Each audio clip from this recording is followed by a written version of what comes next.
Lego Fortnite just released, and I'm big into surviving in new and interesting adventures, so I thought let's give this a try. New game, same Legundo challenge, surviving 100 days in a brand new adventure, seeing what I can discover, what mobs there are to fight, and how much I can upgrade my gear before the end.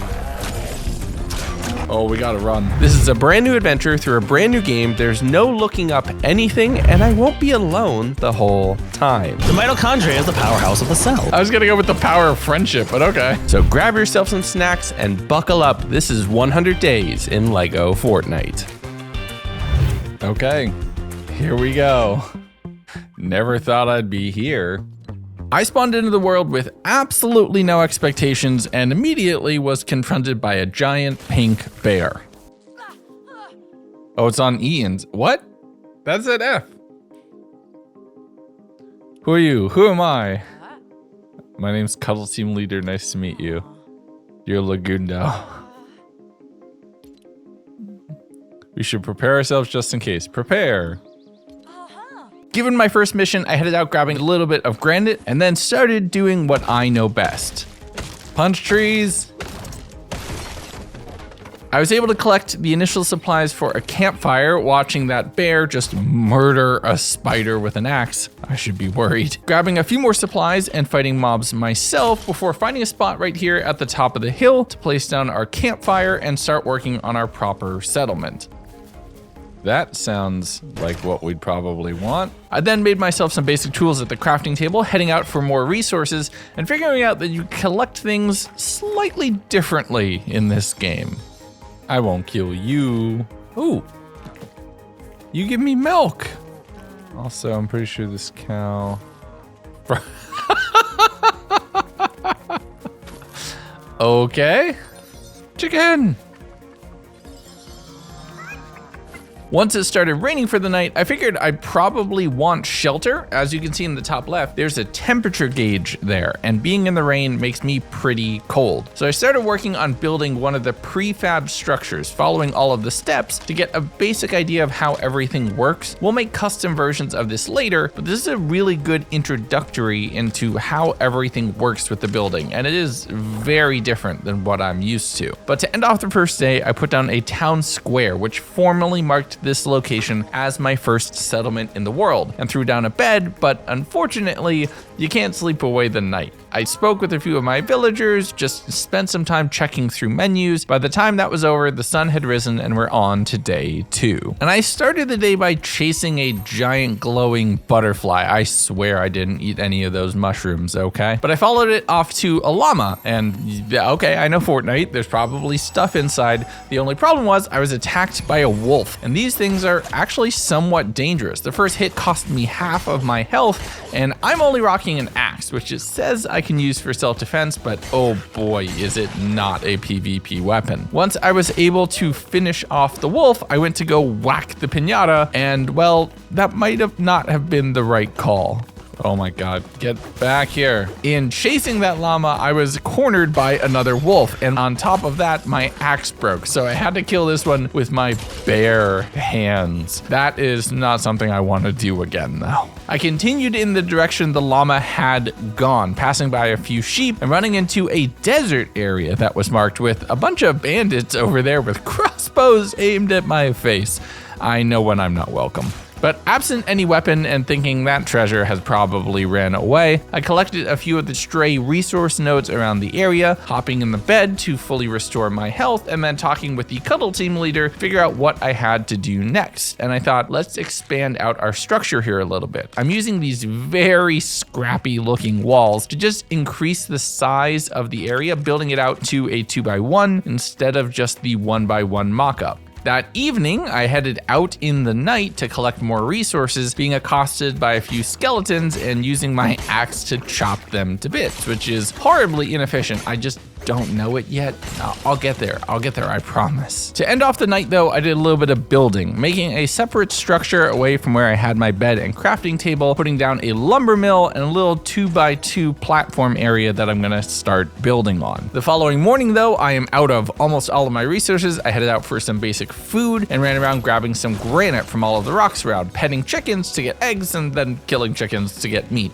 I need to eat, okay? I placed down a grill right next to the little mini structure here, grilling up some meat, which is useful not just for health recovery, but also for hunger, as it's another thing that you need to manage. That wheel around my character in the top left needs to stay full, or I just start to, die. I used the lumber mill to process a bunch of wood into planks, used that to build out a chest, while I started making a roof/second floor for this area, as you can't use any of these workstations when they're exposed to the rain, which is a really nice feature, but it does somewhat limit you. I made some stairs up to that area so it could still be workable space, making sure that it was properly supported on all corners. And then I thought about putting some walls in a few spots, but figured, no, we'll keep this open air for right now. Organizing my inventory into the chest and going out to chop more wood that I could turn into more planks, that I could turn into more storage, as well as more structures here, because I really need to build this out. I also crafted myself up a short sword so I can actually properly fight now with that 3-swing combo, as well as a few torches so that it will not be insanely dark when you're out at night. The only problem is I couldn't figure out how to mount them anywhere,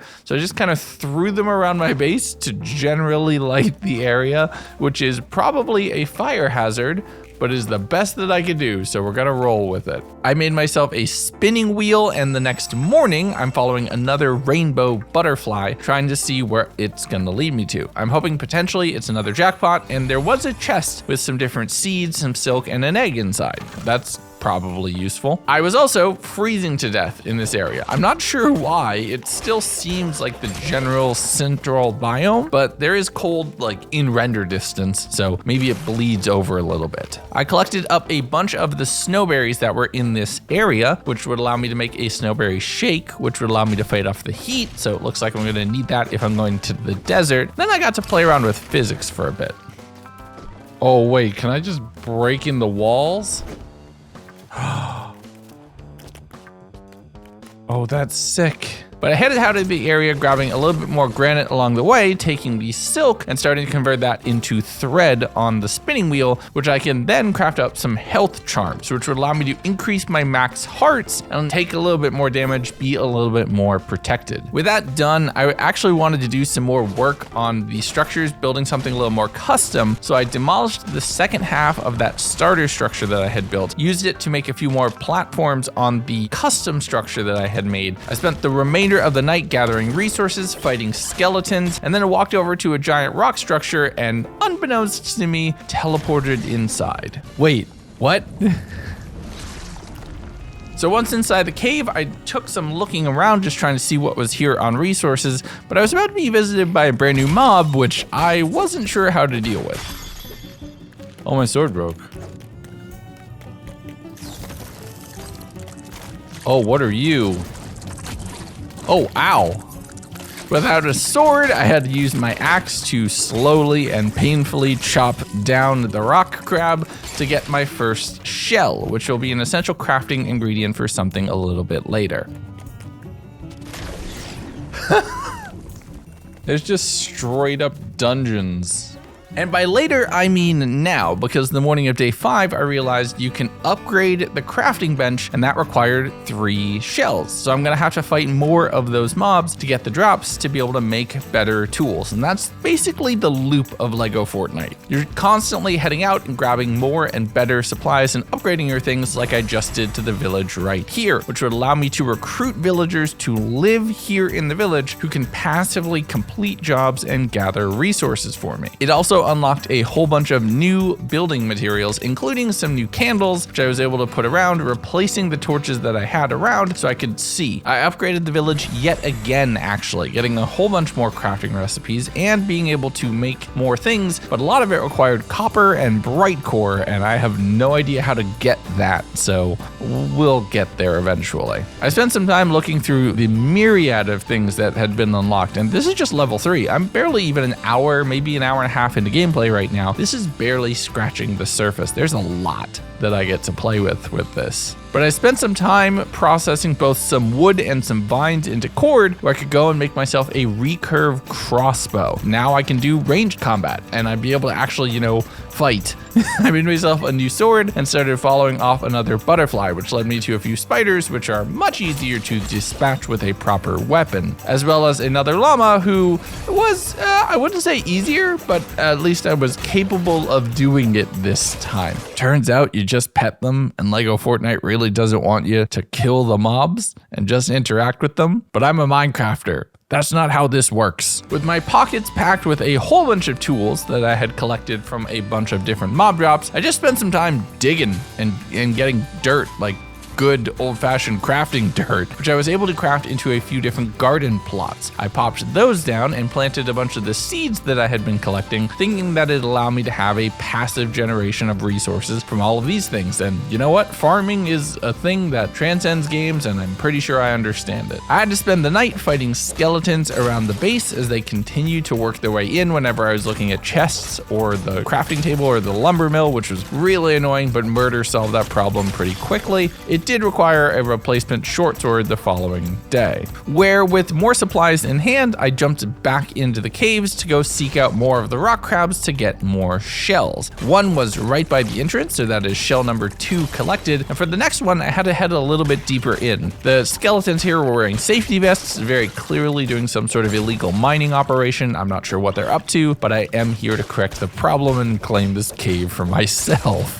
I kept fighting until my sword broke, using my recurve crossbow as my replacement and just slowly backing up and shooting. The mobs aren't really ready for that, apparently. But I reverted back to using my wooden axe to be able to fight everything, taking down all of the mobs and finding another rock crab. I'm using my crossbow until I ran out of ammo, having to get up kind of close and personal, and I'm trying to do this on hardcore, so when it knocked me down to less than 1 full heart of health, believe me, I was a little bit panicking right now. But thankfully, I'm a true gamer and success was inevitable.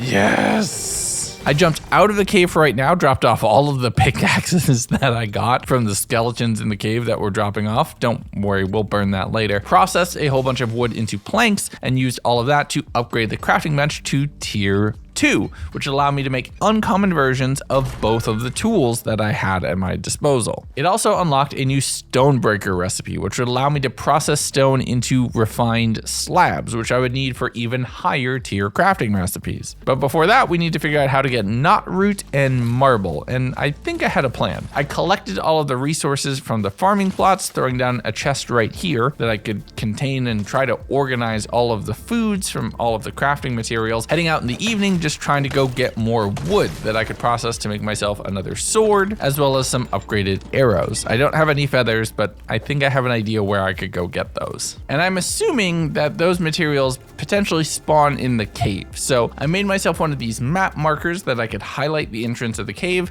and thankfully enough, with the upgraded axe, I was able to harvest the knot root from these twisting roots. Knotted roots here in the cave. Now each one gives 5, so that's pretty good on the resource front. I spent quite a bit of time down here in the cave just chopping away at everything until I had a full stack. And I'm not gonna lie, I had way too much fun using the recurve crossbow to just bap everything while running around. It's honestly very satisfying. Finding some more things, including some marble in one of the chests here, it made me think that, oh, I'm pretty sure this white rock here is probably marble, but I wasn't able to harvest it just yet. I did, however, find an exit to the cave, and it turns out almost all of these caves pop out to the surface at 2 or even more places. And I think that this might be some sort of fast travel, that if you map the caves, you're able to quickly go from entrance to entrance, but I'm not 100% sure. We'll get to testing that a little bit later in the adventure.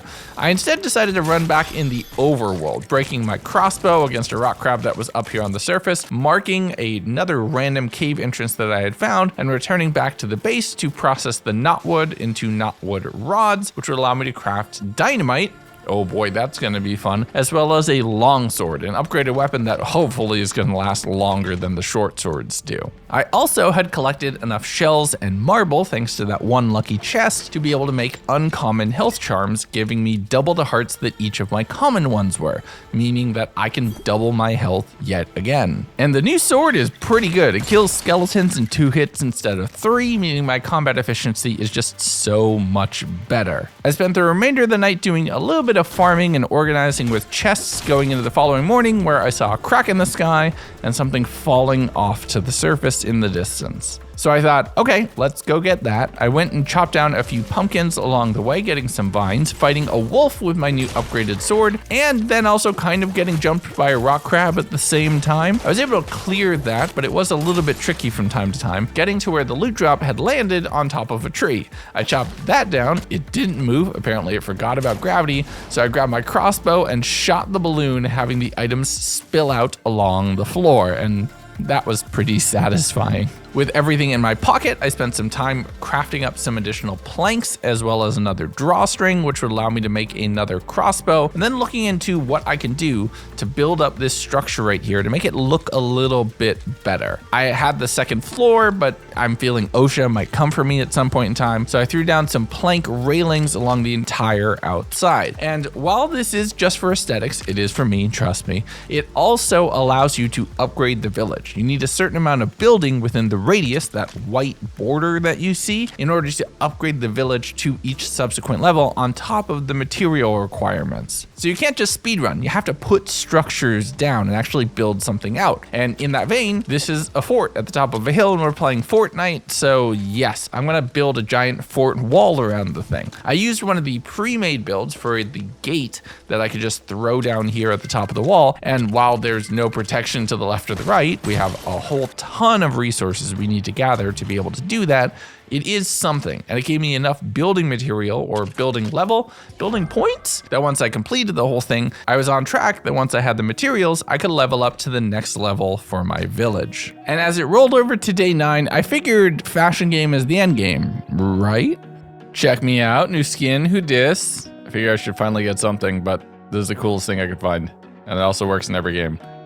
There's like a little barcode on my back. I'm Agent 47. In my new digs, or new skin? That sentence is weird without context. I headed off towards the wooded area, fighting off a wolf to be able to clear some space so I could spend the day chopping trees. Because regardless of the game, regardless of your progression in that game, at every point in time, you will need base materials like wood and stone, and I spent all of this day just grabbing a bunch of it. I had 4 stacks worth in my inventory. Actually, funny enough, when I started this game, stack size was 30 and it upgraded along the way. So I think they understood the pain that I was feeling in this moment. But on top of the wood, there was a few other things I needed, and I kind of knew how to get them. Hey, buddy! Squidward! Free cleaning service? Census taker? Good day, kind sir. Would you like to buy some Gill Scout cookies? But with everything collected, I returned back to the village and I'm trying to expand out the wall. I don't normally build walls around my villages in Minecraft because I know how those mechanics work. I don't for this game, and I need to build anyway, so I might as well make something that looks thematically correct. I had well over 100 wood at the time, and I spent a good portion, overwhelming portion of it, building out more of this structure. I also was talking to a few people who were here at my town. They're like, I'd totally love to live here if you had a place for me to stay. So I'm like, okay, that sounds like a good idea, and I started building out some log cabins, following one of the prefab structure builds, as I wasn't 100% confident with how the building worked quite yet, working on it into the morning of day 10, where I'm working my way through all 9 steps of this thing. Granted, each of them is only 2 or 3 pieces, but it is still a few steps at a time. I made a house, I threw down a table and bed inside, a chair and some light, and then spoke to one of the villagers to invite them to stay for a while. I can make them move in. Oh, let's talk jobs. Help with the village. Resource jobs. Oh, I can send them out on a mission? So yeah, it turns out if you have villagers in your town, you can set them to just passively gain or refine resources, which is a great motivator to level up your village to be able to have more and more villagers move in, or to make multiple that can be operating in tandem. And we will be doing that, don't worry. But I need more wool and more meat, so I ran around petting and then slaughtering any sheep I could find, eventually running into a group of bandits that were just here with crossbows, who I was able to quickly dispatch with a sword. Never bring a gun to a sword fight. But once I crested the hill, I saw a rival settlement, a whole bunch of structures here, and the telltale wisp of smoke from a campfire. And I thought, maybe it's a friendly village. Not a friendly village. Okay, so this is more of an I am the pillager now moment than hello, we come in peace. So I spent the time fighting off all of the mobs that were spawning in and around this structure. There's all these Lego Fortnite characters, each with crossbows or swords. They were chasing me relentlessly, and I had to use the crossbow while backing up out of range for a lot of them, while going in close on the ones that were trying to attack me from range to be able to shut them down and eliminate them. And I really enjoyed being able to literally mine the structure out from one of them. You can demo structures. And it turns out that's also really efficient for wood gathering. But I went to loot the chest in the center, and the second wave of mobs spawned. My sword was really damaged at this point, so I'm really relying primarily on the crossbow, just running around once that broke, using some of the trash weapons that they had dropped, running around and fighting and eliminating everything, eventually getting back to the center of this little fort, town, outpost, I'm not sure what to call it, looting the chest and finding a whole bunch of rare seeds and supplies, which is definitely nice. But it was night at this point, so I threw a torch in my hand and then just started running back home. I found a few toys along the way, and my mic was muted, or else you would have heard me with my oh, that's fun. It's a barrel of TNT. How could that not be fun? And I was actually pretty far out. I didn't get back until the morning of day 11, where I had to drop off everything into the chests, making more for all of the fruits and seeds and other things that I had collected, including the gunpowder that was just chilling here. I had a couple more villagers who were around here, and I spoke to Sprocket, who had gone out and collected some wool. I really hope they killed the sheep too. But I figured I would head out and do some of the same. I needed a bunch of granite, planks, and knotroot to be able to upgrade my village. Thankfully, I had everything now, hitting up to level 4 and seeing what it got me. Mainly, it was stuff that I would get from the workbench itself, so I spent some time making myself a new longsword, processing some knotroot rod, making myself a tier 2 pickaxe, and heading back into the cave, where I was finally able to mine some marble. This would allow me to have a whole bunch of useful supplies, and getting to each subsequent tier is really important for progressing in the game. But unfortunately, durability, it edges on the Breath of the Wild kind of level, because it breaks pretty fast, or at least these low tier ones feel like they break a little too fast, I'm gonna be honest. So I headed back to the village and crafted up more of each of them, heading back to the cave to just hit more resource nodes. I picked up a few mushrooms along the way, and I swear these won't make me see butterflies, at least I hope not. Grabbing as much knotroot and marble as I could carry on my person, seeing what that would allow me to build. I also realized that it was probably in my interest to have some wood on hand to be able to build ramps and inclines to reach resource nodes and chests that were on higher ramps. In fact, building inside of these caves is strongly encouraged, basically expected of you at some point. I found another chest that had a marble slab in it, and even though I haven't built the stone processor, I now unlocked the recipe for a juicer, so I can just make things. It constantly builds on itself as you go. I spent some time collecting a few mushrooms, a little bit more marble, and then headed out the caves on the opposite side again, finding this ruined tower that I needed to kind of complete to be able to head up to the top to be able to unlock the chests inside. Oh, that's awesome. And I'm having fun with this. It's new and it's fresh and it's unique. I'm enjoying this. I made my way back to the village, seeing that I can now craft tier 2 chests. It does require marble slabs though, so I'm not sure I'm ready to make the jump just yet, but I did throw down the stone breaker, so now I can actually make those slabs instead of only finding them in chests, and it's a 1-to-1 conversion, which is pretty convenient. I set some marble to go and decided I should probably double up and have 2 of these these going because the process is kind of slow. So I moved the grill, making a second and having a whole bunch more marble processing. Once that was done, I headed up to the upper floor, putting down some supports to be able to start thinking about a ceiling for this area, because if it starts raining, anything that's up on this spot is going to become completely unusable. But I went to make myself a new pickaxe, and it turns out I was out of knot root, so I had to use an axe instead, heading down into the caves, just harvesting wood and spending another round here instead of collecting the stone nodes, collecting all of the wood ones, fighting my way through all of the mobs until my sword was about to break as well, and then it did. Demoing one of the chests to replace the grill so I could make myself some food while making some more rods to process, which I could make an additional longsword and my tier 2 pickaxe.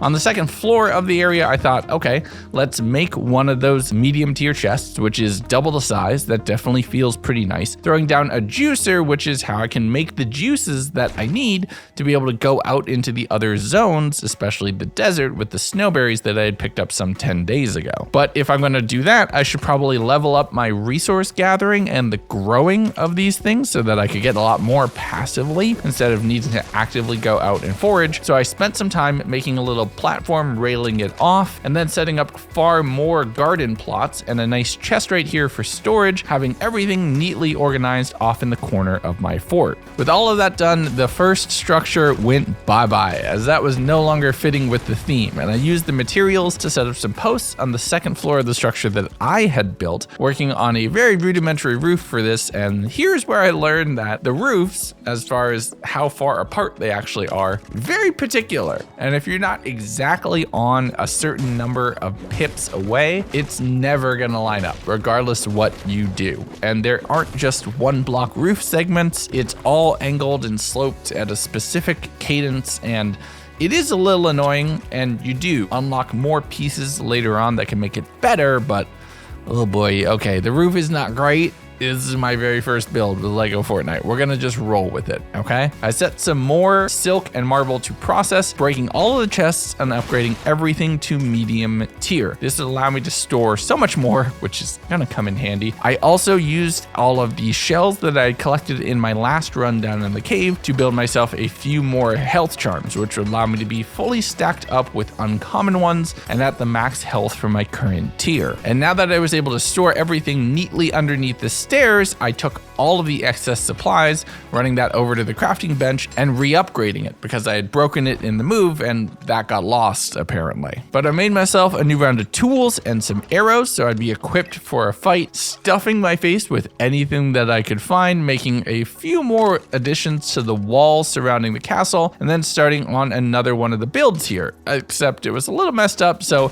it did take a couple tries to kind of align the wall with the wall that I had already been building to make sure that everything would look nice. And I struggled with that kind of in and through the night, where in the morning I was getting a little frustrated with it, so I actually decided to go out and do some good old-fashioned murdering. I just ran off in a random direction, finding another cave, jumping in, and there was a ton of marble nodes here. I'd exhausted a lot of the ones in the cave that was right next to my house, so this was useful. I'm also picking up bones from anything that I kill, picking up any knot root that I could find, which allows me to make the gear that I need for the level that I'm at if I want to continue progressing. And these caves are pretty interesting. It's all procedurally generated, yes, but it looks curated in a sense. At least this early on, I didn't kind of know the rooms that would get puzzled together to build the caves, so every time I was heading through a tunnel, I didn't know what was next, and that was a refreshing thing for me.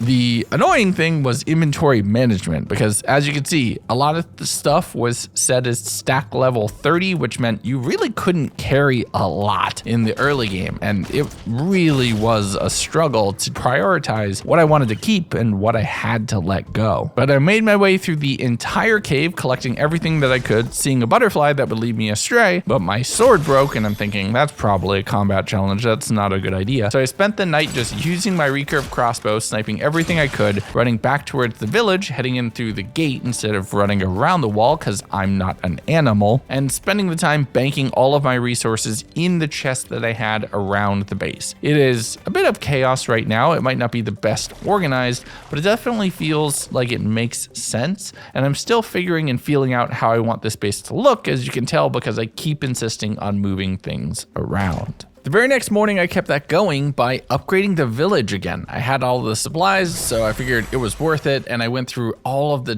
tons of new stuff that had been unlocked. Nothing to help with the roof situation though. But I did get this new cool cabin that I could build, and there was a great spot for it in the corner of my village, so I started off on the project but had nowhere near the supplies I needed to actually make really good progress into it. So I grabbed my axe and a backup in my inventory, heading off into the woods, chopping down trees for a good portion of the day. Basically all day, actually, until it started raining, and I'm figuring it might be a good idea to start getting home. I saw a rainbow in the distance, but didn't go there to follow it. I'll regret that later. There's some cool stuff potentially there. But I dropped off 2 and a bit stacks of wood and then headed off for that rainbow when it disappeared. I was a little bit late. You need to move a little bit faster on those. But going back to the village, I wanted to make sure that I could see, so I put down some campfires and then returned back to the build site to continue building out all of the parts, following along with the guideline. And I really do have to say, this is probably my favorite part of the whole setup,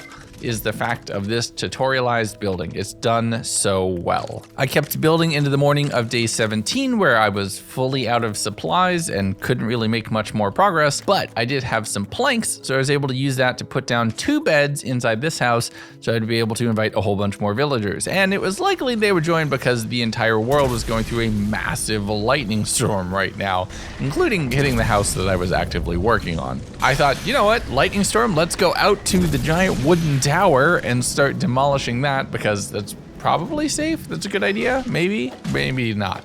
But it is really efficient on wood to be able to break those pre-built structures compared to having to deal with trees, which turn into physics objects. I expanded out the wall a little bit and then remembered, oh yeah, that's right, I was trying to finish this structure. So I completed the log cabin, going in and doing a bit more decorating, throwing a few pieces here and there. And then with a whole bunch more wood available to my name, I thought, let's build out another palisade gate, which would continue to level up the village overall. That did require doing a little bit of finagling with the walls on the right side, getting it to turn and align just so, and there is a bit of a limitation on parts, probably because of my overall level, so thankfully I was able to get everything lined up, and as soon as I had more beds, there's a whole bunch more villagers here where I could talk to and invite to join here at the village, and that is going to be nice. I set them all to go get resource jobs right away. The following morning, I just did a little bit of crafting for replacement tools, setting a few of my supplies to process in their respective machines, and then heading out. I crossed along the grasslands, finding a few chests on my way, following towards a rainbow connection point, entering into the desert area of the island. Now, thankfully, I wasn't getting too hot right away, so I didn't need to worry about that like I would the mountains, but there was a lot of mobs that hit a little bit harder here.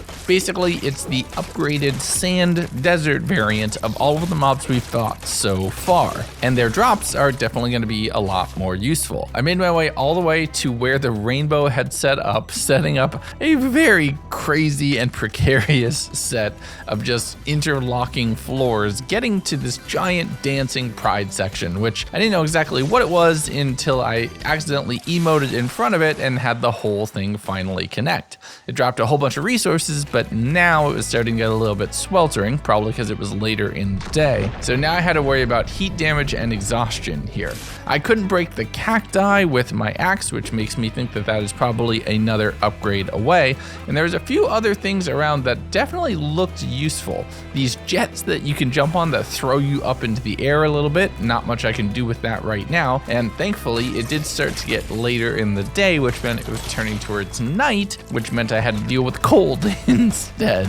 I fought my way through a few of the sand shell crabs, as well as a few sand wolves and bandits. They're mainly armed with TNT and crossbows, and especially on the border right here, there was quite a few. My inventory filled up through all of the different new items that I ended up collecting, but I still decided to follow along with a butterfly that was here, leading me to a piece of rough amber, which is going to be essential in what I need to do going forward. I just didn't know it yet. The morning of day 19, I ran my way all the way back to the village, finding a new villager, Hayseed, and thinking, you know what, they're probably a good farmer, let's set them out on that task. I dropped off all of the supplies that I had been collecting in the chests, needing to put down a couple more medium chests to be able to store everything actually, doing a little bit on the top level and having the top level basically be food and my crafting table, and the bottom level is all of the resource processing tool benches. And it turns out I was on the right track. I need a lot of those desert drops in order to craft my crafting bench up to the next level, but I'm going to need a lot more knot root if I'm going to make any progress, and that's the thing I can most immediately start to actually make some headway on. Heading into the cave right here by the house, chopping down any of the nodes I could find, and grabbing a little bit of marble here and there along the way. Having a couple stacks of both, I figured I was in a good spot heading back to the cave and returning out as it was the morning of day 20, and we're a fifth of the way through this adventure so far. I didn't think it would be going this fast. I used some of the knot root and granite slabs that I had set to process earlier to upgrade my village to level 6, which allowed me to recruit even more potential villagers, and I put some of them to work right away. But I took a look at what it would take to craft up additional houses and resources, and we're kind of short on everything right now, not gonna lie. But I set a bunch of knot root and other things to process at the workbenches downstairs. Once I had all of the supplies, I grabbed all of the bones and other things and used that to craft and upgrade my bench to the next level. Now I can make rare level tools, which basically means I can make tools that will actually function over in the desert. And now here's where I wanted to test my cave theory. I jumped into the cave that was right here by my house, following along the path that I knew, thinking that it led off to the west, but it actually led to the south, so that didn't really help immediately. This is where I started labeling the caves with different color combinations so I could know kind of where the two entrances to each individual instance was. I did find a little bit of treasure on my way as I was running back towards where I needed to go. Basically Pleasant Park, I think, from the Battle Royale map, but I'm not 100% certain. I did make it off to the desert, figuring out, oh yeah, there's swimming stamina too, so maybe don't drown yourself. Making it across the river and running into the area as it got a little bit rainy, which is gonna help with the temperature, so that's useful. I also have some snowberry shakes on board, which mean I can deal with the temperature a little bit better, as I went out mining out a ton of rough amber.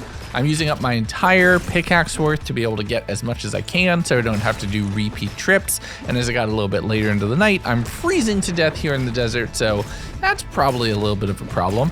Holding a torch just barely gives me what I need to stay above that damage threshold, so I was able to work until later into the night, until basically I started running out of food and pickaxe durability once it was broken. The following day, I'm just trying to get out of dodge. I'm dealing with the scorpions who explode when you kill them. That was a definite new surprise. Making my way to the grasslands and running all the way back to my village, seeing a few villagers without their walking animations, which is just hilarious. I'm almost expecting a small child's hand sliding the Lego characters around instead of them just walking. I'm having fun with that. Even the glitches can be fun. Or is that lore? Who knows? You'll never know. But I had some new things that I could craft. The first was this essence table, where with some cut amber, I could upgrade my weapons and tools. And this is going to be absolutely invaluable of making sure my resources are going the distance from what I am expecting out of them. I also could craft a loom, which I didn't know the value of just yet, and a gem cutter, which would allow me to do the cutting of amber, which we just mentioned.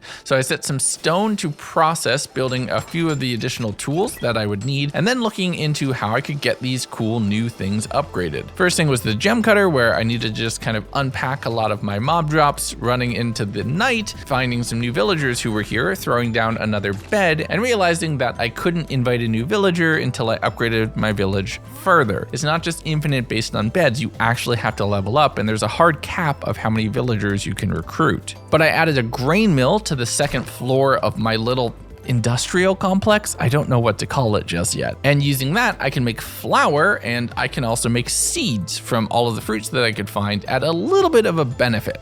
So there's some value out of the excess things coming off of my farm. I spoke with a few of my villagers to pick up all of the free drops that they would be giving me, and there was quite a few, as I hadn't really done that at all. That is useful. A little chaotic, messy maybe, but very, very useful. So the following morning, since I had the need for a lot more seeds, the need for seeds. Don't, leave that in. That's just a funny thing that they all get to hear now. But I packed my pockets and heading what I thought would be on a routine trip back to the desert. But what turned out to be my first interaction with a brute. What are you?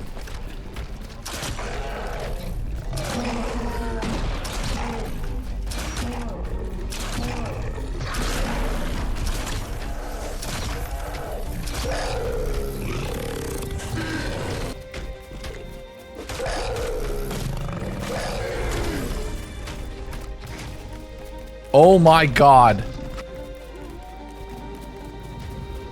What are you? What is that thing? It's a hunter. It's a Halo hunter.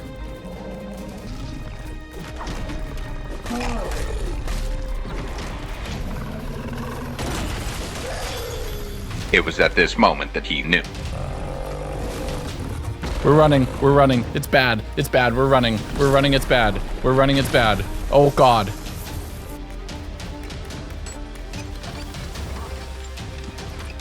Let's take the TNT too. Why not?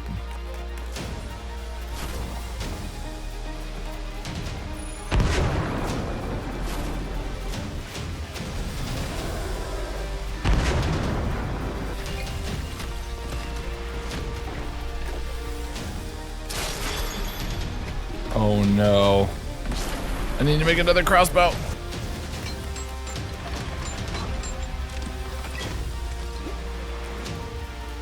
I gotta kill this thing. Oh, it heals?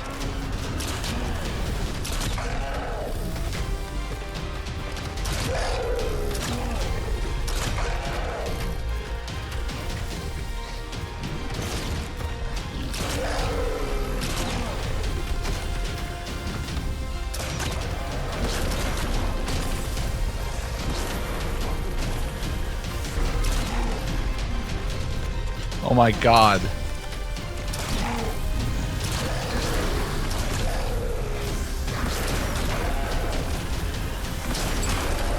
Oh! What? Oh, that was one brute scale, which means the desert brute that I saw is that, but worse. And I got one of those for free. Oh, God, that's terrifying. But with the brute slain, I could finally get back onto my objective. My inventory was a little bit fuller now, but also empty considering I spent so much TNT to do that. I made my way to the desert where the wolves were circling around. Thankfully, I had a backup crossbow that I had made before that fight, so I was still able to defend myself in the area, and my sword was doing pretty good. I fought into the morning where I was collecting all of the claws that I needed, but now I needed a whole bunch of sand shells. But I'm fighting until my inventory is basically full and I don't have what I need. I did spot some rock crabs. I like calling them rock crabs. I don't know if that's their official name, but I think it is. Fighting to pick up 3 sand shells, getting a 4th from another one a little bit later after that, and then learning that TNT has a finite fuse time. And with that very goofy clip behind me, let me show you another clip that really kind of humbled me quick. Oh, we gotta run. I was chased by another sand rock crab, which was honestly perfect for me as I needed to kill them for yet another shell. And there were 2 more that were trying to block me off and keep me here in the desert, where a quick fight later, mainly with a lot of crossbow shots, I had 7 out of what I needed and 1 more right on the border between the desert and the grasslands. With 1 very successful run under my belt, I started making my way back towards my house, finding another little house here that was guarded by some villagers who just don't understand the concept concept of a target-rich environment, getting a bit of supplies out of their chest and running all the way back to my structures, which took me until very late in the night when I'm dropping off all of my supplies and being accosted by cat girls. I needed to do a little bit of reorganizing though, so I replaced the lumber mills and the looms down here, turning them so that I'd be able to stack them up double wide and making space for the gem cutter just as it rolled over to the morning of day 24. But with that in place, I was able to tell it to process some cut amber, waiting for that to go through, which took a little bit, taking all of that up, which I could then use with the knotroot rods that I had to craft a blue axe, which makes me think I'll be able to go and maybe chop those cacti down. But the bench upgrade for the next tier was pretty expensive. Copper bars, obsidian slabs, and brute scales. Thankfully, I just acquired the third, but I had no idea where to even find the first two. But I did have some supplies to make my trip in the desert, which I'm assuming is where it is, a little bit easier. First was a cool-headed charm, which would lower my temperature threshold and make me a little bit safer. And then I figured I needed some other things first. I went to the cave that's right here by my house, chopping up a whole bunch of knotroot and marble to be set on all of the uncommon crafting materials in case they would come up again for anything else in this current tier of tech I was in, which allowed me to make a new longsword, and I crafted up some arrows while I was at it just to get everything, and then I did some digging to make even more farm plots for Hayseed to be able to tend, as it looks like he was able to do everything with this without actually replanting the plants and just gaining fruits and veggies passively based off of what I had planted around. But I also needed food pretty desperately, so I went out petting all the cows to get milk, and don't worry, I was taking care of the sheep too. Arriving back at my house way late at night, setting a bunch of eggs and a bunch of meat to cook on the grill so that I'd be able to eat and survive in the desert, throwing down a bunch more campfires to light up the area here around my house as I really want to see what's going on. The following morning, it's time for an adventure. I ran all the way through the grasslands out to the desert, making sure to use those water jets whenever I could, and fighting a few mobs right as I was crossing over to the border. They dropped a bunch of juices, which helped me refresh on energy. I'm gonna really learn to depend on that, not gonna lie. But thankfully, I was right. My axe allows me to chop down these cacti, which get me flex wood, which is the next tier in wood. Now, for a while, I thought that's all it was, but it turns out flex wood actually unlocks probably the coolest part in the whole game. And I'm so excited for when you get to see that. I was so excited when I discovered it. I'll give you a hint. It has something to do with this right here. But I spent the whole day just chopping flex wood. In the very, very late day, I checked out the cave that was right here on the border between the grasslands and the desert. There wasn't really anything notable inside. A lot of resource nodes that I can go and harvest later, but not a fast travel that I could use to get back towards home. So I ran over land, setting a lot of the flex wood to process in the lumber mills down in the bottom, and knowing that that can get me an upgraded recurve crossbow, so I'd be a little bit better in the combat front, but still not having any idea what I can do to get any of the tier 3 epic level stuff yet. But I could upgrade my health charms, and being able to survive is probably the first step to being able to do anything else in this game. So with all of the flexor rods that I had, I grabbed these shells, claws, and a little bit of wool that I had turned into thread, allowing me to make a tier 3 pickaxe, which is definitely going to come in handy, as well as the health charms to fully upgrade my kit. Day 26, I crafted up a loom first thing, which would allow me to make fabrics of both silk and wool. I don't know what they are for yet, but it's definitely nice. It feels like another crafting ingredient. I then expanded out the area a little bit further to make sure that that would be underneath a roof, so it's protected from rain, making railings on the upper level, and then reorganizing all of the little crafting benches and areas around here so that I can move things around. I also made an essence table, which then taught me essence of durability and health. It's basically enchanting. I can upgrade my gear with these essences to make it last longer, do more damage, get more healing items, or later have more mob drops. And let me tell you, the concept of not having my stuff break as quickly as it would, very enticing. So I'm gonna go hard on essence of durability for a while. But more interestingly, when I went up to the crafting bench, now that I had made a loom and could make fabrics, glider, okay. Wool fabric, silk fabric. Just stop everything. Stop everything. If I can fly in a game, you know I'm gonna work on that immediately. I immediately took all of the silk and all of the wool that I had, set that to process into the threads, and then set those threads to process into the individual fabrics over at the loom. I even doubled up on the spinning wheels so that I could process things a little bit faster, having wool going on one and silk going on the other. Now threads is a 1-to-1 conversion, but the fabrics is 5-to-1, so it's gonna take a while, and I need to go out and get a whole bunch more wool.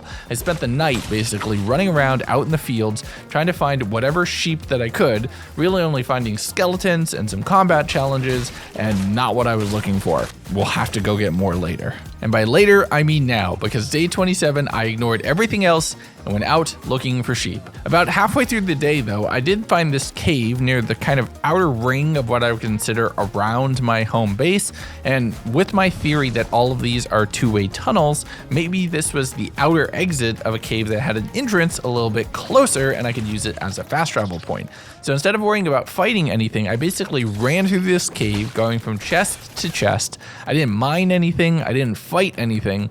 I just ran around kind of like an idiot, was getting lost a little bit, just trying to see if I could find a secondary exit that would lead me somewhere specific. Now, my backpack is full, my sword is almost broken, my crossbow is empty, and in jumping out of the cave, I ended up at another entrance. Sure, it was the same one though. It didn't really get me any closer. It was actually really far north from where I was, so it was kind of a bust, not gonna lie. Outside of the cave though was another brute who I did make the mistake of upsetting by just kind of existing in its general vicinity. So I did have to quickly run away from that, finding a few more sheep who I pet to get more wool. And since they were right here by the house, I left them live, wondering if maybe there's a cooldown or a respawn timer where they'll drop more wool soon. But I set a whole bunch of the meat that you could never prove where I got that to cook, as well as all of the wool to turn into wool fabric. And thankfully I had just enough that I was able to craft the glider.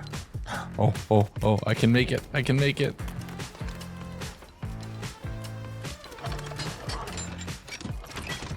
Oh, it just goes in the backpack. Oh, that's straight up the Fortnite glider. Of course it's the Fortnite glider. You're in Fortnite, Legundo. What's wrong with you? To celebrate, I upgraded my village, hitting level 7, and that unlocked a whole bunch more crafting recipes, so I just went through and tabbed through all of those for a while. But all I needed to go to level 8, which I already had all the building level for, was more marble and more rough amber, and I had all of that. So I loaded up my inventory, set a whole bunch more marble to process into slabs. While that ran, I went and spoke to all of my villagers to pick up all of the supplies that they've been collecting over the last few weeks of me just leaving them unattended since I had done this last. And knowing that once I hit level 8, I would unlock another villager slot, I started building out another cabin really quickly, just a 1-seater, 1-bedroom kind of place that I would be able to then invite another villager to live in. But I was out of wood, so the following morning I went out just running and chopping a few trees. With the tier 2 axe, trees chop pretty fast, that I was able to get all of the supplies, complete the log shed, and build out a bed and some basic furnishings inside that I'd be able to invite a villager to live in here in good conscience. But I was feeling good. We were just about to level up once a few materials finished processing. Things were looking up, and I was super excited about what was coming next. I used the glider to head over towards the desert because I had an idea how I could use that. Oh, that is so cool. That's genuinely so cool. Unfortunately, there was a brute right at the kind of entry point of where I make my way into that biome, so I had to wait until they patrolled off on the side for a while, using the jet and the glider to get a lot of altitude and therefore a lot of distance. And that became my favorite new gimmick, as I'm just hitting these jets, making my way up to pick up a ton of rough amber, as I was just a few pieces short to be able to properly upgrade the village while I was at it. And I worked on that throughout the remainder of day 30, late into the night, using the jets to be able to get up high, the glider to be able to cover distance once I was there, and my upgraded pickaxe to pop any amber node that I could see. Once I had more than enough, like significantly more than enough, I jumped on the jets and started sailing home. The next morning, I was out of the desert, finding a supply drop along my way, being able to break that for a little bit of corn, arrows, you know, the usual things you find in a balloon attached to a crate. But there was the ruins of a house with 4 rock crabs here, and it was a bit of a chaotic fight, I'm not gonna lie, but not a very intense one. They can't do as much damage to me as I've upgraded my armor through all of the health charms, so I'm doing okay. It's just a matter of actually getting all of the mobs killed. I was able to break all of the things here because this is a really good source of wood and it doesn't require nearly as much moving as chopping around trees. So breaking down this POI for supplies was definitely very useful. But as I got to a pretty large body of water, larger than what I know I'd be able to swim across given my stamina, I thought, okay, it's Fortnite, let's Fortnite this. Building a bridge of 2x2 platforms across the water, just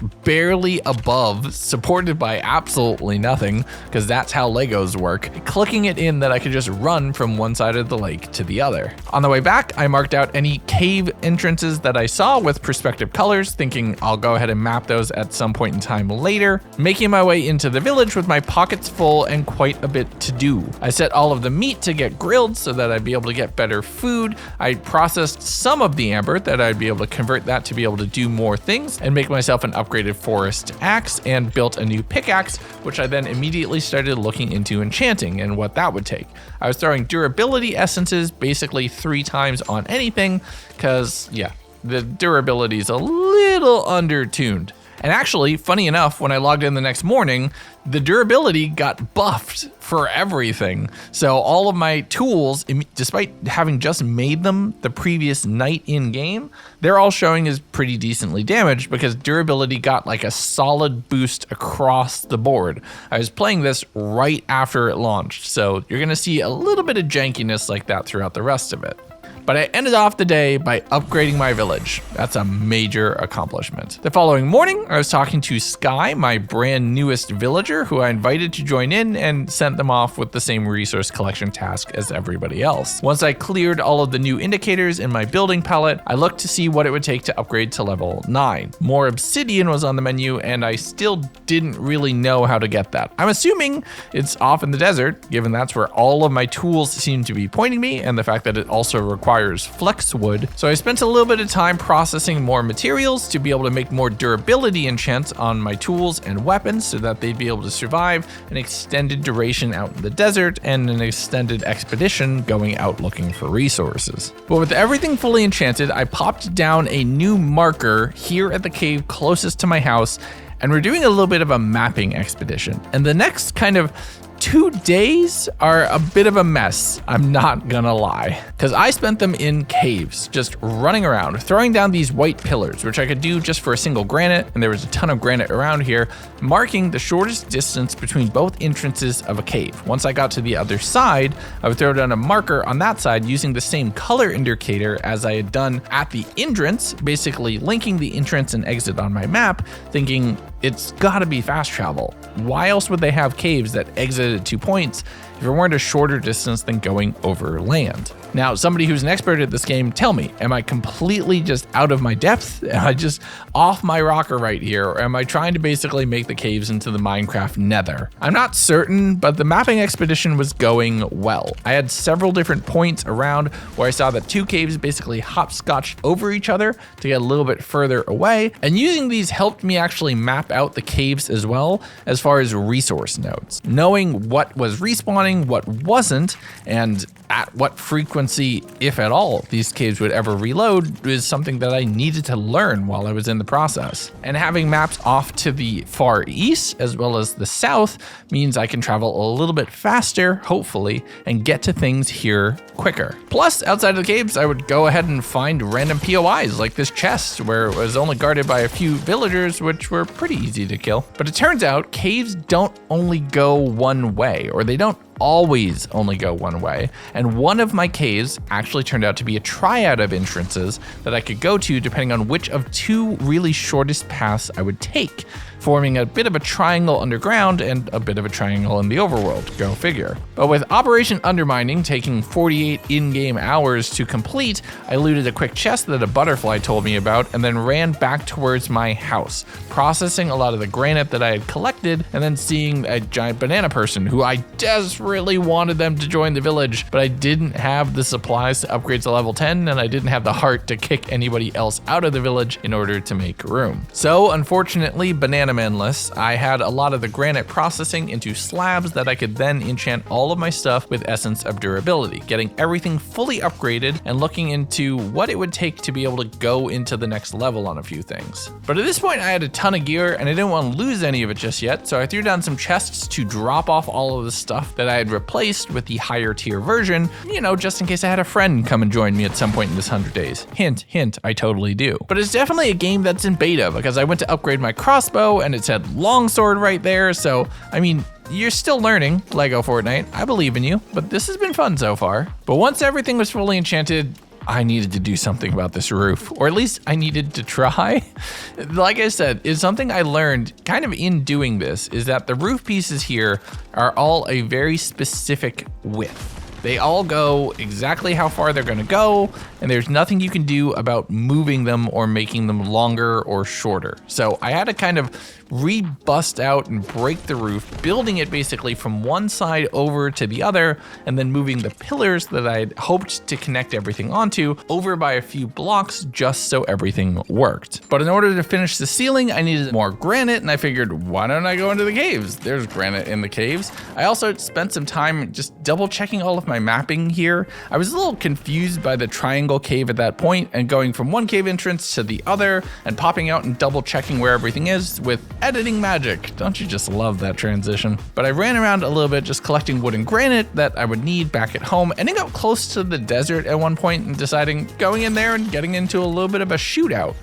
There's only room in this town for one of us there, partner. But over in the desert, there's a ton of rocky outcroppings and giant boulders, and it turns out if you smash them, they give you a lot of stone resources. And with the glider perk points and the launch points and the geysers, I'm able to travel around a lot faster than I can in the grasslands. So I figure, you know what? This might be a good place to potentially put down some roots. I fought off a few mobs into late night, getting to the point where I had to eat some spicy burgers to be able to survive the cold, as I was really only spec'd out for heat at this point.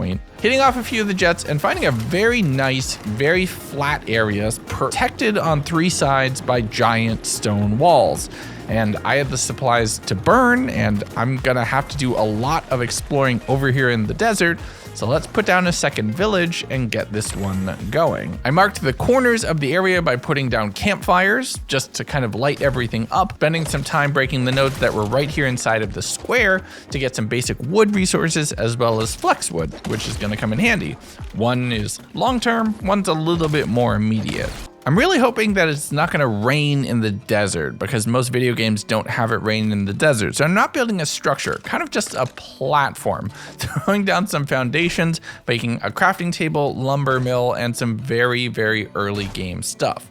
With this, I can kind of set up a forward operating base here in the desert where any resource collection or potentially doing caving, if I can even find a cave in this biome, to be able to go out and get the supplies, which I'm assuming copper and obsidian are probably hidden within. But to be a little bit smarter here and better on storage, I made some kind of chest high walls, half walls on pillars, where I was able to stack chests too high, vertically being able to double my storage space without splaying everything out across the entire area of what I'm claiming as this second town. But maybe putting down roots in this biome was what I needed. It was a little bit of good luck because leaving on the more northeastern corner of the settlement, I found my first cave here in the desert. My first of many, actually. I'm throwing down markers on top of all of them, and as soon as you go inside, you are burning hot. So I needed to drink a snowberry shake to be able to make my way in, seeing these telltale black glass nodes, and that is the obsidian I'm looking for. And the first cave was honestly kind of nice. No mobs, no real hazards to worry about, just a ton of resource nodes and chests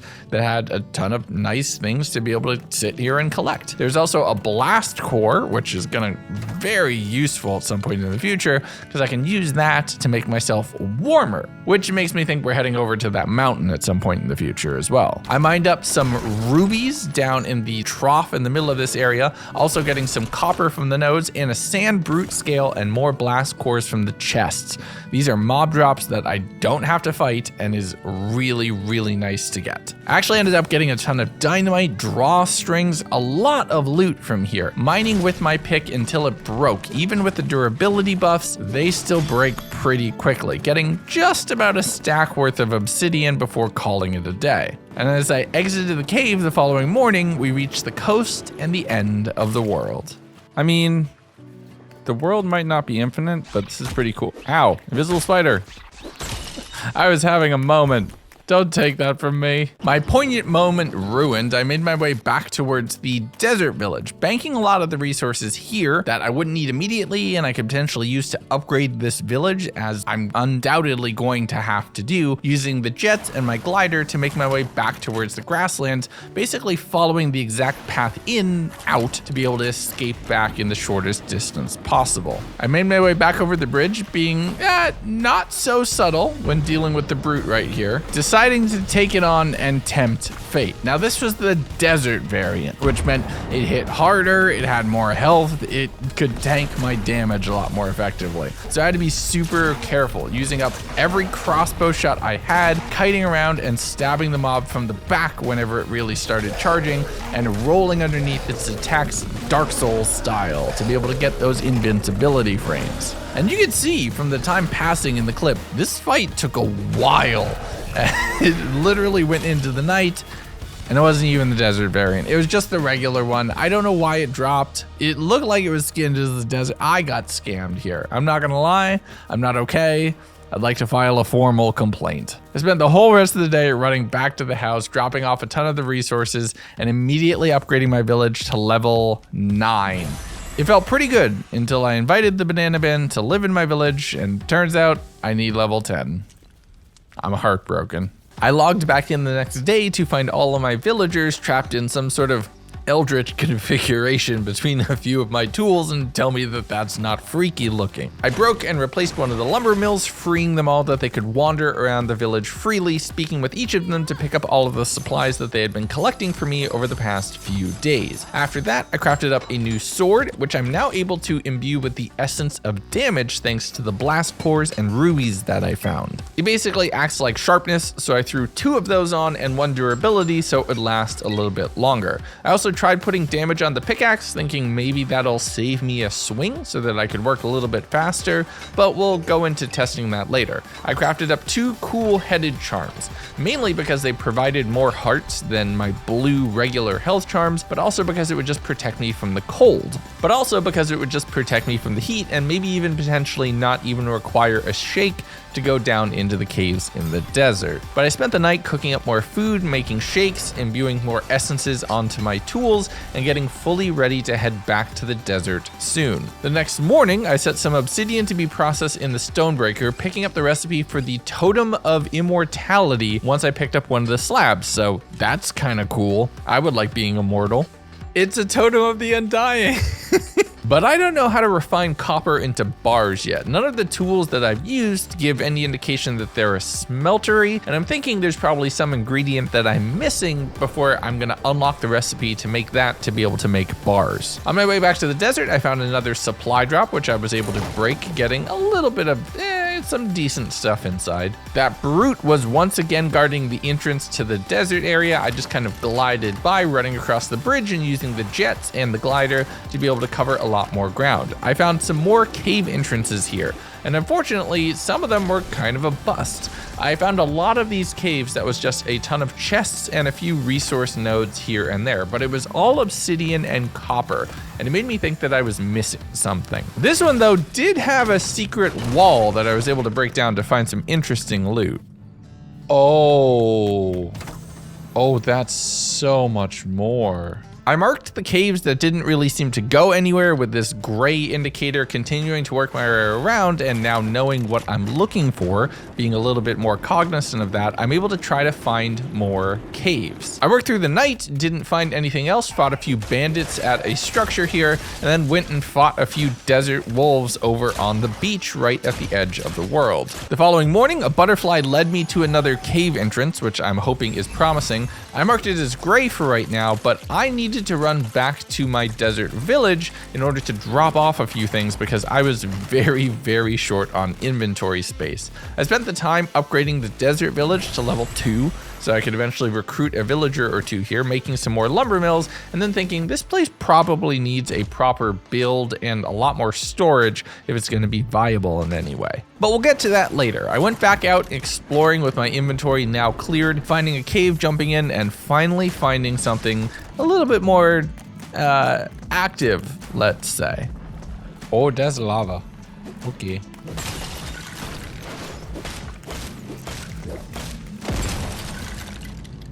Oh, they're throwing TNT now. Okay, that's fine.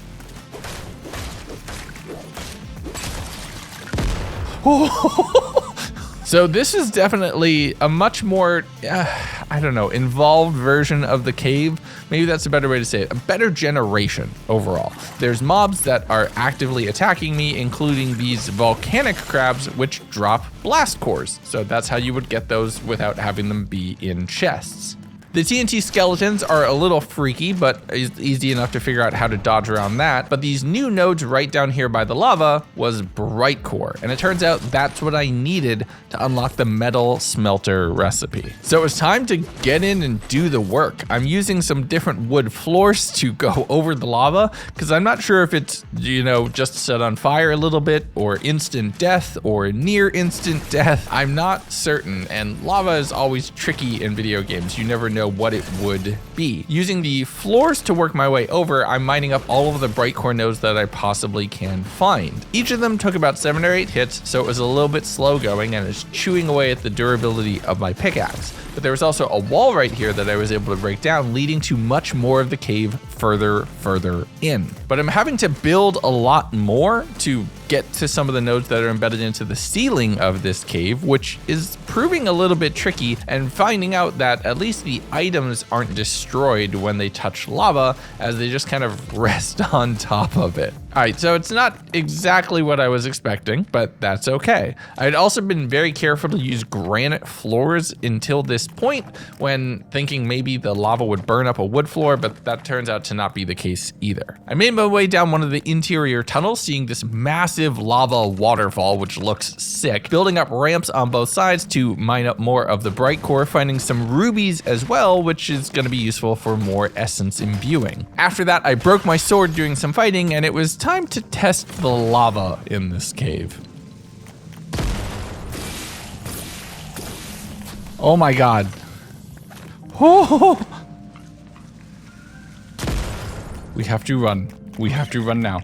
So with no sword and only 4 shots in my crossbow, not enough to even kill a single mob, it's time to leave. I wound my way back through all of the tunnels and started to really encounter some problems. As I'm trying to build the stairs to get out of here, the skeletons are throwing TNT at me, which blows up the stairs that I happen to have, and there's rocks in my way. So it's getting a little tricky. It was a little dicey there at a few points, but I was able to finally make it out late at night. I marked this cave initially gray. I'm gonna have to go back and change that later because it's the only viable cave I found for a very long time. I headed out on the jets, glided my way back into the village, and then had to defend myself with an axe in town, relying on the nearby villagers here to be able to take out the skeletons and recruiting a few to join the town for good. But the desert village isn't well stocked to allow me to rebuild up my kit. A lot of the things that I need to make are down in the main village, or all of the supplies and machines to refine materials are there as well. So I headed out into the grasslands area, marking a new cave that I passed by at one point, and making it to the village where I was able to see what it would take to make a smeltery. I had to refine a whole bunch of obsidian. Thankfully, I had been very good about collecting that while I was around, and I needed to make space. So I moved the grain mill and started making the upper area both food and kind of just general processing of of things, moving the essence table up there as well to increase my storage capacity down on the lower floor. I'm going with the same idea that I did in the desert, using fences and some floors to make basically a double stacked vertical chest system. I'm going with all medium chests because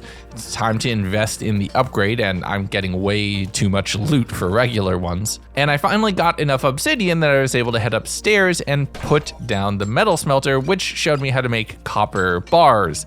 And this takes bright core, a lot of it actually. Once I refined my first piece though, I was able to unlock a whole bunch of recipes, including the grappler, and that looks potentially fun. I could also make large and grand chests, the second of which said it needed frost pine and iron. Looks like I'm going to the frozen region sometime soon. But I spent some time organizing the inventories into the new chests, moving them all out from underneath the stairs, speaking with my villagers to collect everything that they had been gathering over the while, cooking up some additional food, and just organizing. Inventory management montage time, okay? But I wanted to upgrade my weapons so I could do a lot more damage, and that involved making a copper longsword, which took 12 ingots in order to craft, which feels super expensive. I'm gonna make that worth it though, imbuing 1 damage essence, so it would be a little bit harder to hit, but 2 durabilities, so this thing is gonna last longer. I don't want this breaking anytime soon. But I grabbed a ton of raw materials, just everything that I think I had remembered needing for all of the upgrades in my village to try to get that to the point, as well as building all of the workstations, and headed back out into the desert first. I know I have my first indication that I need to go to the mountains, but I want a much more stable supply of copper and bright core before I start thinking about the next tier above that and then requiring doubling back. I saw a few more caves along the way as I was taking a slightly different angle into the desert, marking those for exploration later, and testing my new sword against the enemies here in the desert.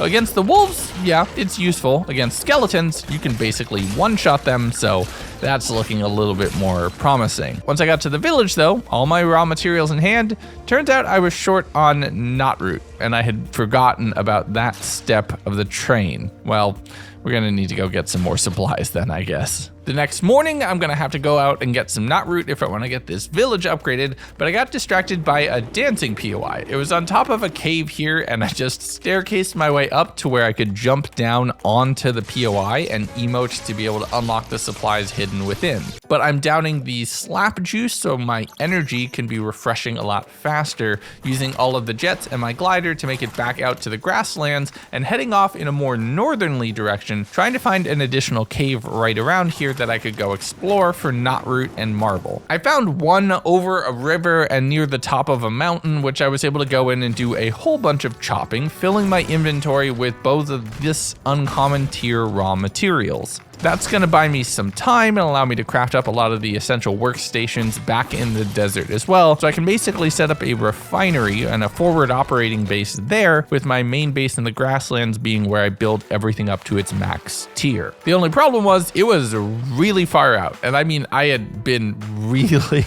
really far north at this point, so it's gonna take a while to get home. I had to bridge over the river as well, as it was too wide to swim across, and I didn't have a way to get myself altitude to be able to use my glider, at least not right there by the water. I made my way over to the beach at the far western shore of the island, using a few of the jets to be able to cover distance to return back to my village late at night, immediately upgrading the village to level 2 and unlocking a whole bunch of fun cosmetic items that very much fit the whole desert theme. I also felt like this place finally needed a proper base or a building of some kind. It's really just a few workstations smattered around, and I needed to get up some more building to be able to upgrade to level 3 and beyond, since I already had all of the materials. I decided to build up a little bit of a castle, going with a very granite look to make it visually distinct from my forest base, which was mainly all wood. Plus, I had a whole lot of granite and could get more very easily with all of the stone nodes right here in the desert. As I was working on this, I set up a stone breaker and set that to process some marble, made a few medium tier chests around here, going out in the desert and breaking rocks to collect a whole lot of granite so that I could actually complete the castle build. And this is another one of those times where you can kind of see how the roofs were designed with very specific builds in mind, and anything custom is really going to struggle unless you explicitly instantly make it 2 pieces wide. I finished the manor late into the night, throwing down a bunch of beds on the second floor. All my villagers can kind of bunk up with each other. And the following morning, seeing a supply drop, collecting a few things like some flex wood and raw amber and wood while on the way back. And in building up the castle, I was able to level up the village twice, getting locked out on level 6 for some marble slabs and rough amber, but thankfully, I was in a place where I could make both of those. I set the marble slabs to process, letting that go, building up an additional castle wall, the most useless of castle walls, let's be honest, you can just walk around the thing. Wait, did I make this joke back in the forest space? I think I absolutely did. But again, it is building experience and overall structure for the village, which is necessary and essential to upgrade even further. I worked on that throughout the night, harvesting granite, heading back and now being able to level up to level 6 once the marble had processed, continuing to build to try to work my way up to level 7 in building reputation so this place could continue growing and thriving. But I was going to need some sand shells for that, and thankfully I'm in the desert, so I ran around fighting any sand crabs that I could find, killing all of those for shells, sometimes fighting a couple at a time, which got a little chaotic, but was not exactly lethal in any sense. Fighting through the night, and the biggest threat I had to deal with was gravity. That was almost so bad. I made it back late at night defending the settlement from bandits, throwing down an additional gem cutter and an additional stone breaker, which I immediately started all of them on processing refinements. I was also able to upgrade the crafting bench to uncommon, but was short on more knotroot and marble to be able to upgrade that to rare, so I forgot that there were 2 separate things I needed to worry about. But at this point, we'd done a 5-day distraction getting this village up and ready to go, and it was time to head out and do some mining. So I headed back off to the caves, going into the first few that weren't super interesting with a lot of chests there. One had a sand brute scale in it, which is awesome. But there's a ton of copper and obsidian in here, which I could mine, some blast cores in the chests, all of it extremely useful. I fought the sand crabs in between because there was quite a few caves located right here next to each other. All of them, unfortunately, really just kind of being repeats of what I just said. Some nice mob drop loot in the chests, some rubies, obsidian, and copper sitting all around,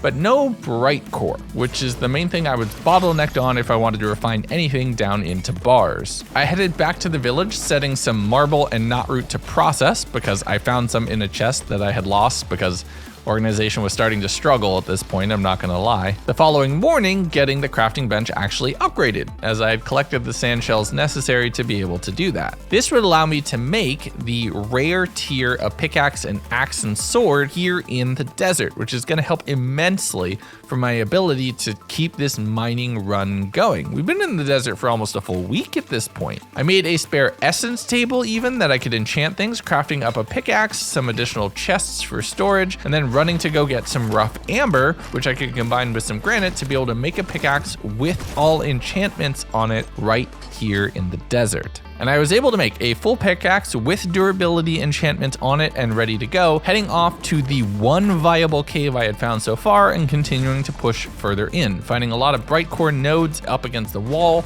mainly down near the lava, which I assume is kind of its spawning logic, heading back to the cave with a giant lava fall and into a second, even bigger chamber than the first. It was here that I realized I'd focused so much on making sure my pickaxe wouldn't break, I kind of forgot the sword. To be fair, I couldn't have refined copper even if I wanted to because I was short on bright core, which I kept mining even though I only had a ranged way of defending myself. That was until that pickaxe broke. I went through an entire brand new pickaxe just to get all of that, remarking the cave right here as purple as the only really viable one.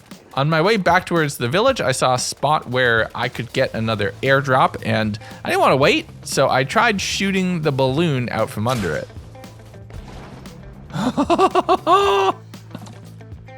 Nail. Oh, the items still fall super slow. That felt pretty good, I'm not gonna lie. That was pretty epic, heading back over to the village and having to do a little bit more inventory management as I only had a few small chests around here and a whole lot of supplies that would definitely be essential at the main village. So I packed my pockets and headed back out to the grasslands. This expedition in the desert being extremely profitable, but I needed to do a little bit more work here at home before I'd be able to progress any further. I upgraded my crafting bench to the next tier, unlocking purple tools. Oh look, blue! Oh, that looks sick. Copper knot root. Honestly, that's easy. Obsidian and frost pine. Interesting. Okay, so we have a new pickaxe we gotta do. Okay. Yep, it's time to start going to the water. Or to the cold. So yeah, it was time for another biome change. We're actually going to be changing up the scenery. It makes sense that we had spent all that time in the desert as we were now prepared for our next tier of gear. But before I could do that, I spent time speaking with all of the villagers, collecting a lot of resources while some copper had been smelting that I could make myself a new long sword, and after a little bit of organizing my inventory, a purple tier forest axe, which I'm assuming is how I'm going to be able to get frostpine considering the logic of the game so far. I also crafted myself up a regeneration charm that I could passively heal over time, and a blue inner fire charm that would give me 4 hearts and protect me from the cold, which is where I was headed. With all of that stocked up, I also just needed to get some base level resources around here, getting a whole lot of meat and eggs from wolves and chickens, and some granite from around the house that I'm gonna need to refine into slabs to get durability enchantments on all of my new gear that I had just crafted. And I'm not gonna lie, day 54 was basically look at progress bars the day. It was raining out. I didn't really go out and do much, but I was cooking up burgers, copper bars, granite slabs, and a few other resources, making myself a grappler because I figure if you're gonna climb a mountain, that's probably important.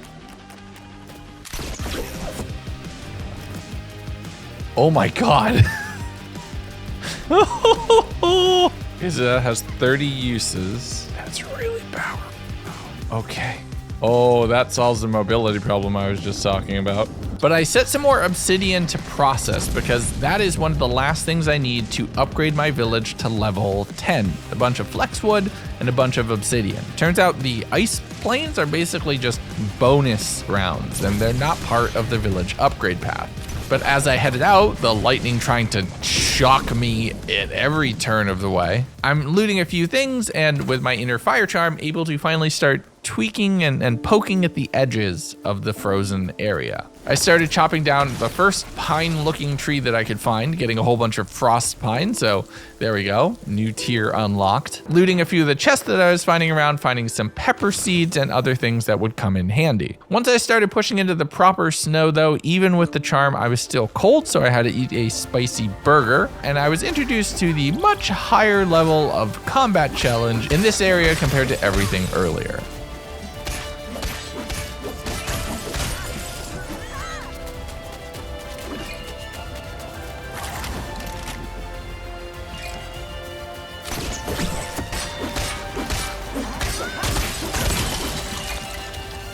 Oh my God. So the knights are actually pretty dangerous. They hit like a truck. The wolves probably would as well if I didn't have the attack pattern memorized and was able to dodge out of the way whenever they were coming at me. But I spent the day just collecting a lot more frost pine and climbing mountains to get some good views. I'm literally just on top. We have to go there. But I'm just on top of a mountain. On my way to that mountain top, I saw a bunch of green resource nodes, which I'm assuming required the purple tier pickaxe, so I marked that for later, using the grappler to continuously climb up the mountain and Skyrim horsing my way to the chest that was waiting for me. Of course there's a chest up here. Of course there is. I gotta say, this is genuinely very impressive. This world is massive. I know it's not infinite like Minecraft, but it feels big.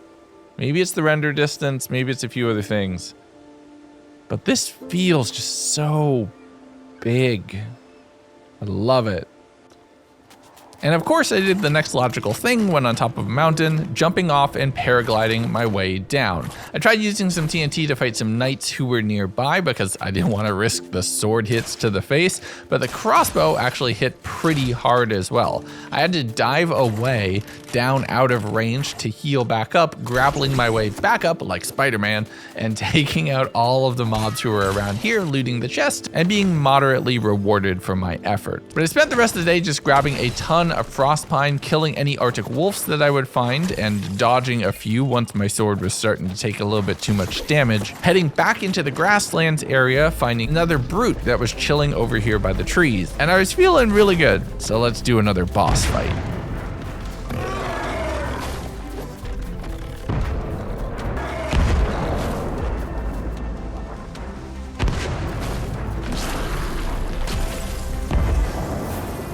Die.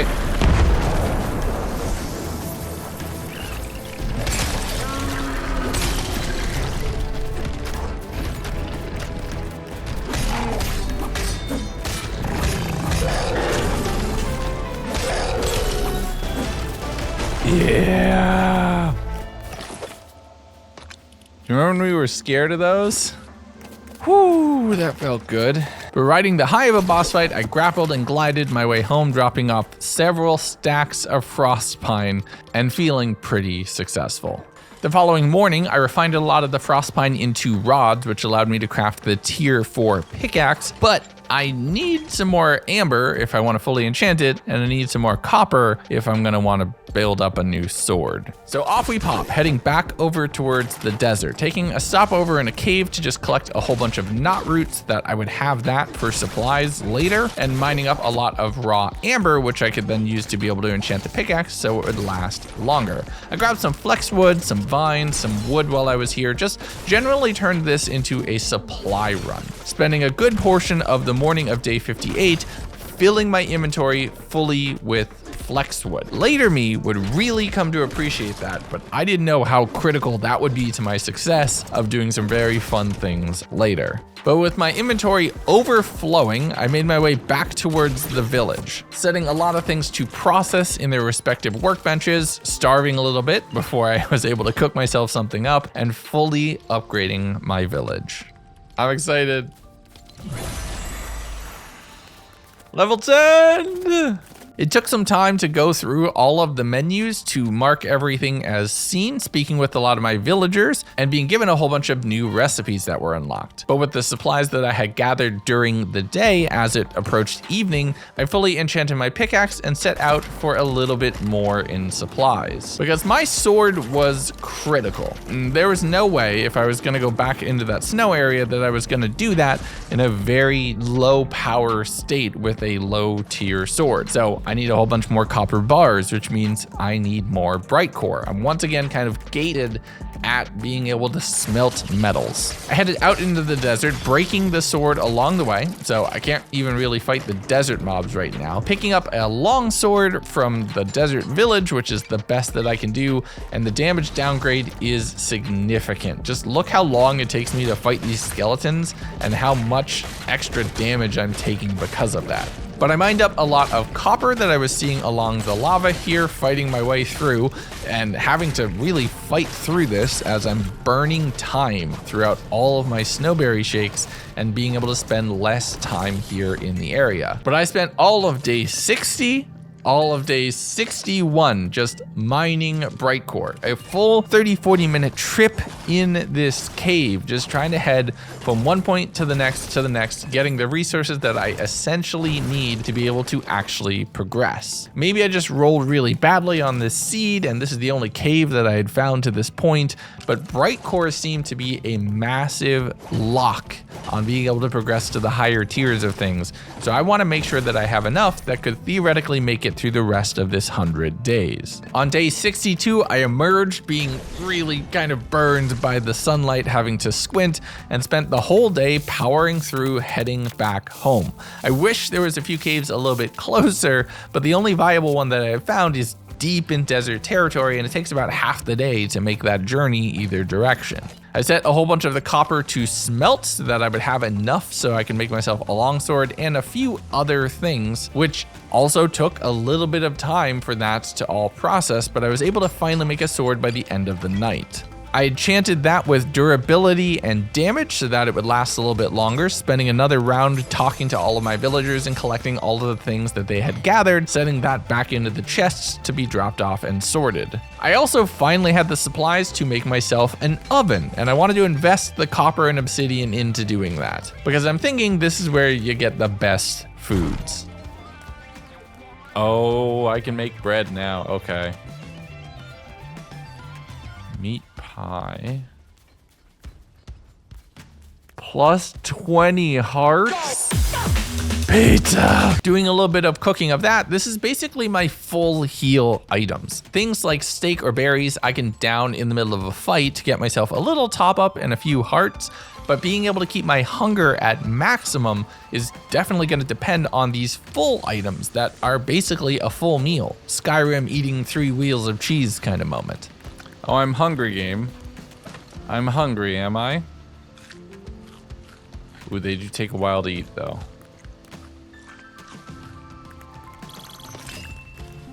That's a full heal. That's amazing. So now knowing that I can cure hunger with a single item, I crafted up a few more pies to end the day. So now being fully geared and equipped, it's time to head back to the mountain. I had food that I'd be able to heal up in between fights if necessary, and I had a weapon that was actually doing sizable damage, finding a few of these snow rock crabs and getting their shells, collecting berries, which are an amazing combat heal as they take under a second to just down for a few good hearts of healing. I headed back to that area that I had marked earlier, and it turns out the green material was malachite, which I can refine into slabs once I break that all down. There's now a rock crab guarding the chest that I had looted earlier that had refilled itself with basically junk that wasn't worth showing. But this snow area goes on for a while. I just kept pushing deeper and deeper into the space, finding more resource nodes, more logs that I could chop, and more materials. Another mountain that I found myself is just required to scale, and just taking in the breadth and depth of this terrain. But I saw a cave off in the distance, something that I could actually go and explore, and based off of my knowledge of this game so far, where iron was likely to be waiting for me. I marked the entrance and headed in. It was pretty cold in here, so I had to be careful, but iron nodes were plentiful right at the top of the structure and very easy to get to with just 1 or 2 ramps. The thing that scared me though was the brand new enemy type inside the cave itself, which was not something that I was expecting.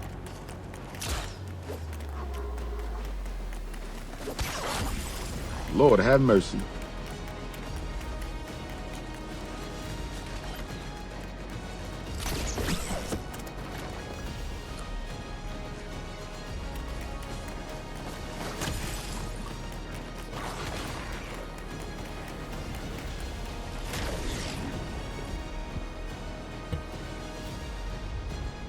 Oh boy!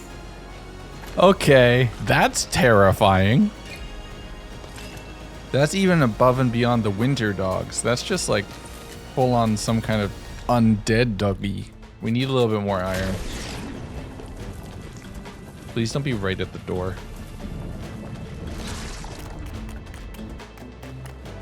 Oh, doggy.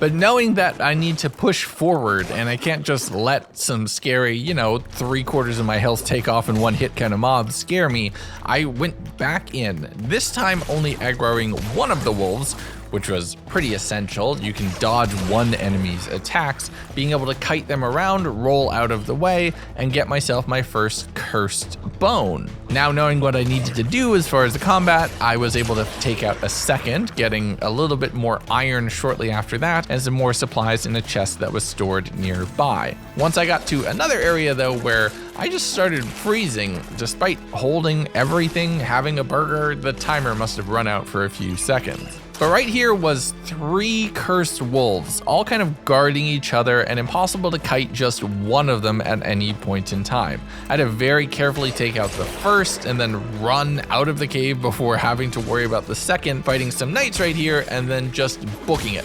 Not wanting to be taken out, getting to just 2 hearts. I don't want to die in this challenge. I really would love to be able to say, I survived this entire thing. I found another cave on my way, marking that in progress, but I ran. I was starting to take way too much damage. I was out of food. I was getting to low hearts far too often, and I had everything I needed, I think, where I could go ahead and kind of call it there for right now and start investigating the epic tier of tools and weapons. I made my way back home, set a ton of the malachite to process into slabs, and then saw what that could get me. First, I had to smelt up the iron bars, which required a lot more bright core. Thankfully, I had stockpiled from my last trip out to the desert. And I made a lot more slap juice and other things that would be essential in progressing. I set up a recurve crossbow for myself, so I'm epic level in ranged combat, and then saw that I could craft up a good luck charm where I could find better loot while digging, even though I haven't done much digging, but I like being lucky. But I'm actually short on granite to be able to re-enchant the tools that I had re-upped on. So I headed out earlier into the next morning, running around and grabbing basic rocks. And breaking these very early nodes with the high tier tools happened so fast. Honestly, it was very refreshing. I also wanted to complete the fort around here and do the work, so I took some of the wood that I had crafted up and used that to build up the walls surrounding the base. This time actually putting foundations underneath, especially on this side as the ground was very curved and you can't embed the walls into the ground, which you can with the foundations, so that way there aren't gaps underneath.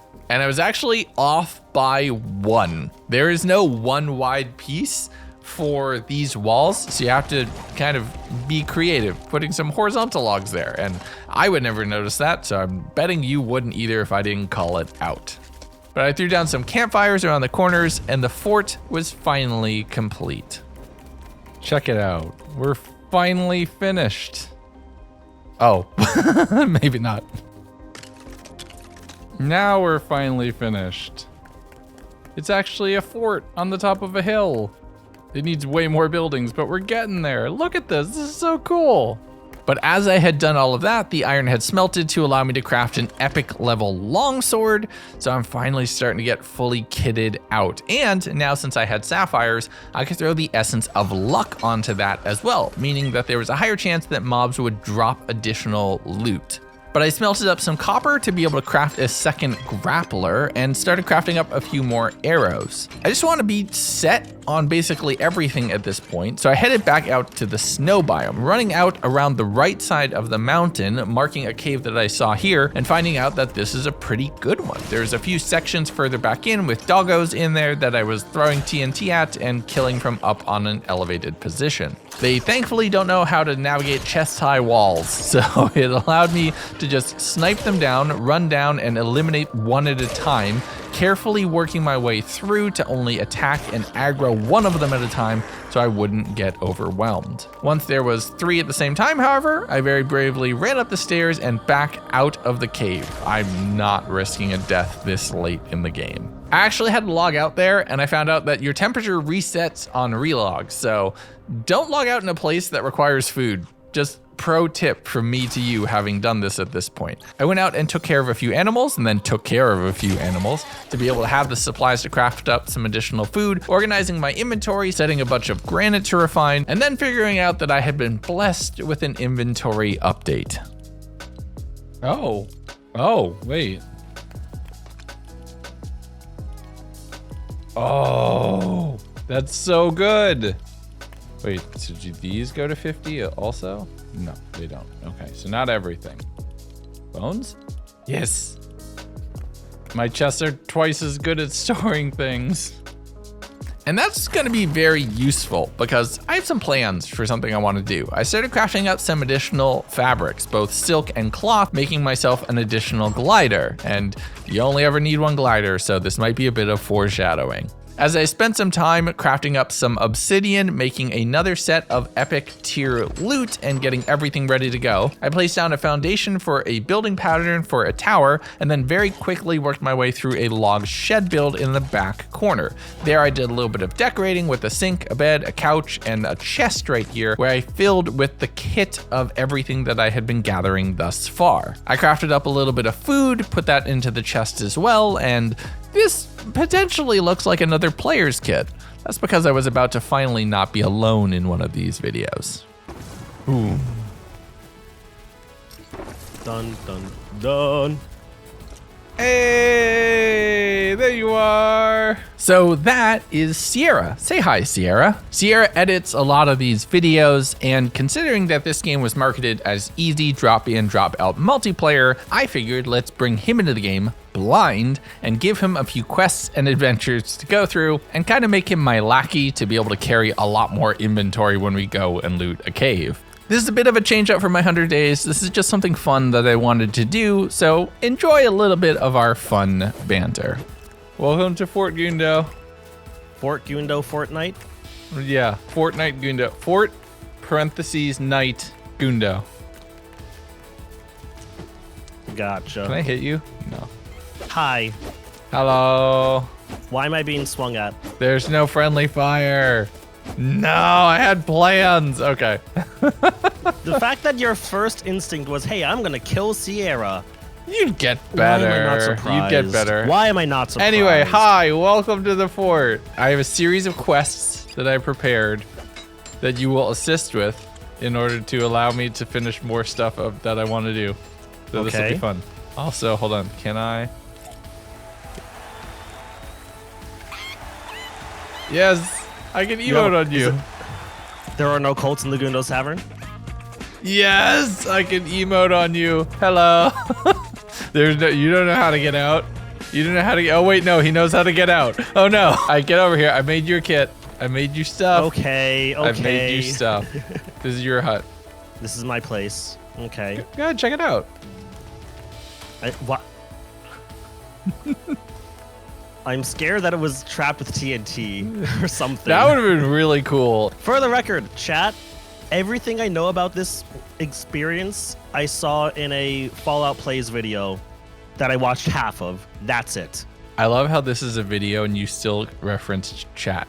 Anyway, open dis. Yes, you're right. Okay. This is all yours. Take all of this. Okay. You have a building task over here. Like, there's a tower that you're gonna build. I've already started it for you. Okay. And you'll see how that works. You need resources. Do I need and we're gonna go. materials? Yes, we're gonna go get materials.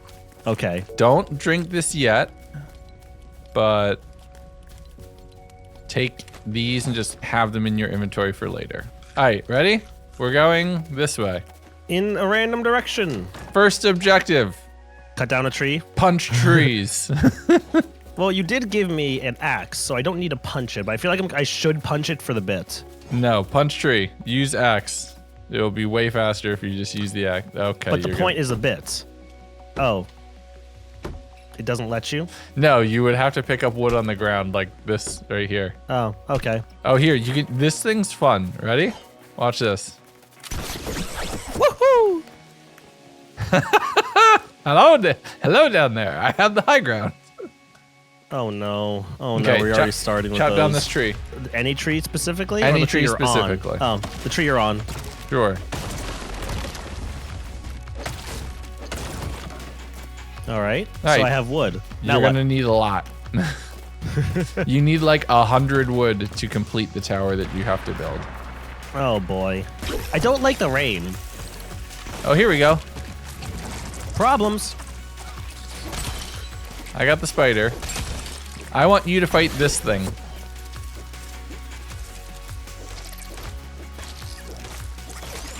Wow, okay, that was surprisingly effective. The spider just decided to say hi. Hold on, can you hit me with that? I want to. I'm trying. No. Hey, sheep. Pet it first. So just Stay still. Pet sheep. I love them. You monster. Just start a chopping. We're gonna need a whole bunch of wood.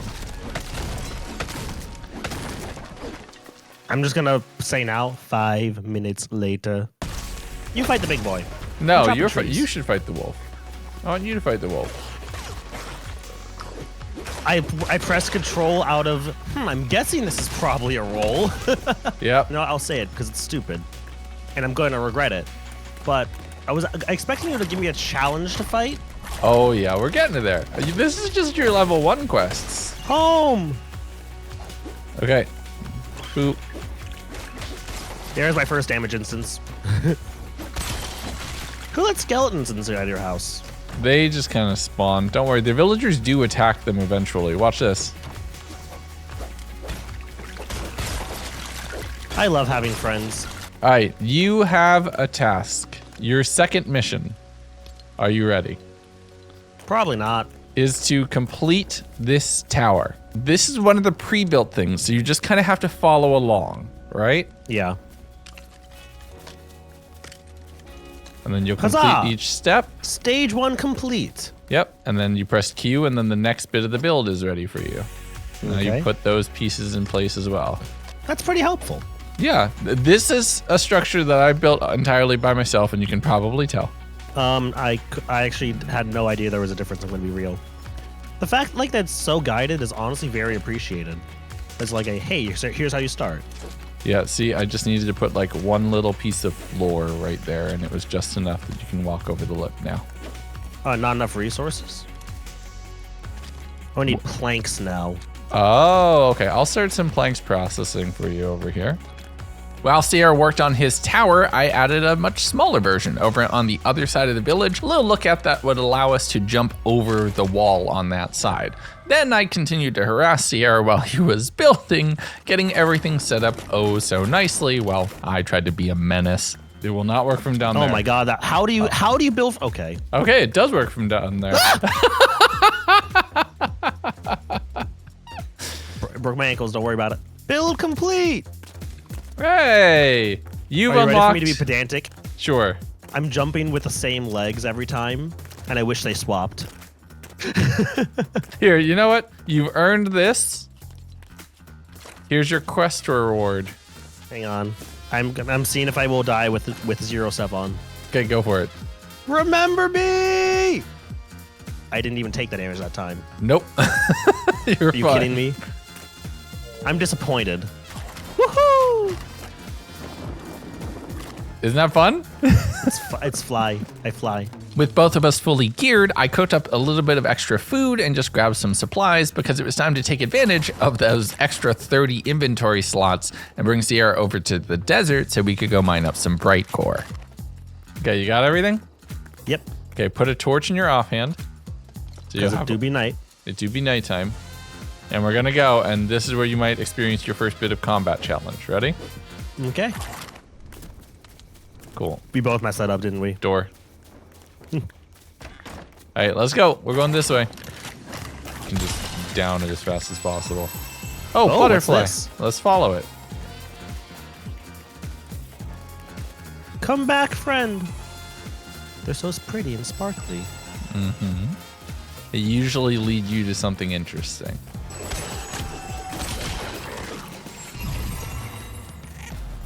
Hi, friends. Ooh, You got all the Loot. loot from that one. very cool. Welcome to the desert. We I have a feeling it's have... gonna be problems. Yeah, we have to go all the way back to that purple cave Okay. because that's the one that has resources in it. So if you hit these jets, You fly? and then you put the glider on, Soaring, flying. Just watching from the shelter, yeah, being safe. I've been doing this. I get to like contract out now. This is wonderful for me. It's not often in a 100 days video where I basically get to say, hey, go do stuff for me. Can I platform? Maybe? Are we both bad at platforming? I made it! Hello there. Bandits. Oh. Whoops. Did they go kaboom? Yeah, one of them throws TNT, and I just happen to be standing in front of them. Dang. I do keep forgetting we have those as well. Yeah, it's so nice. The only thing is they're made with copper, so they're expensive. So don't waste it. Yeah, we were heading the wrong way. Legs. I'm also trying to find the thing. Getting some eggs. We should get some meat and some feathers while you're at it. I mean, do we? Okay, fair. You asked. I've trained you well. I didn't want to. I guess, actually, technically, I've never explored this one up here. Let's see what this one is. Oh, is your map? You have more of a map than I do? I have to put them. I have to put those markers in place. Boop. And then look, you actually build the map marker physically in the world. Oh, love that. All right, let's go in. Let's see what's in here. You are hot. Now you don't want to drink the purple thing I gave you. Oh no, I've been here. I've been here. I mean, the chests are probably restocked with you also being here. Yeah. But we're here for this. Purple or the red? Yes, all of it. Yes. Okay. We don't need as much of the rubies, but the other two are useful. That sounds like normal Fortnite sounds. Copper, okay. You know how Minecraft copper's super common? And totally useless. Yep. The exact inverse here. Fortnite said nah. All right. Let's leave this go though. I want to get you to the really fun cave. That gives me concern. Purple cave's the good cave. I feel like good is relative. All right, all right. Lava? Totally not intimidating at all. Yeah, this is fine. How much damage do your weapons do out of curiosity? 12. Oh, so you just brought me to an underleveled area. I mean, yes, you technically have some of the winter area gear. We needed some bright core, which is what we're here for. My green sword is about to break. Uh-oh. Skill issue. You gave it to me! I'm just gonna stay back for a bit. You're fine. Come on. Oh, Can you give right me this there. weapon that's a sword that's actually usable instead of about to break? Yeah, just let it break. It's fine. Well, can I have one that I can then use after it breaks? I don't have a spare. There, see, it literally breaks right then. You're just gonna run around swordless no. for a little while. Okay, this cave's pretty picked clean on bright core, which is a bit of a problem. Whoops. Don't mind me. Did you? Maybe. Did you almost fall in lava? No, I did fall in lava. You just bounce. You fool! You bounce. It's actually really funny. Oh, no. Buddy! Okay, careful. This one blows up right here. Oh, so it's a creeper. Yes. A little bit, kind of. Has loot ever fallen in lava, or can it fall in lava? It can fall in lava. Does it get destroyed if it does? No, it just sits there, which is Okay. nice. There, I didn't. Ow! Ow! Ow! You, like I said, you can kind of steer it. Kind of is an overstatement. It's manageable. Caves are just danger and loot. at the Caves end are of the day. danger and loot. It's one of the main places you can get stuff. By the way, our drinks are probably about to run out. Oh, you're actually exactly correct. Yes, I gave you 2, so you need to. You gave me 4. Oh, perfect. I only gave myself 2.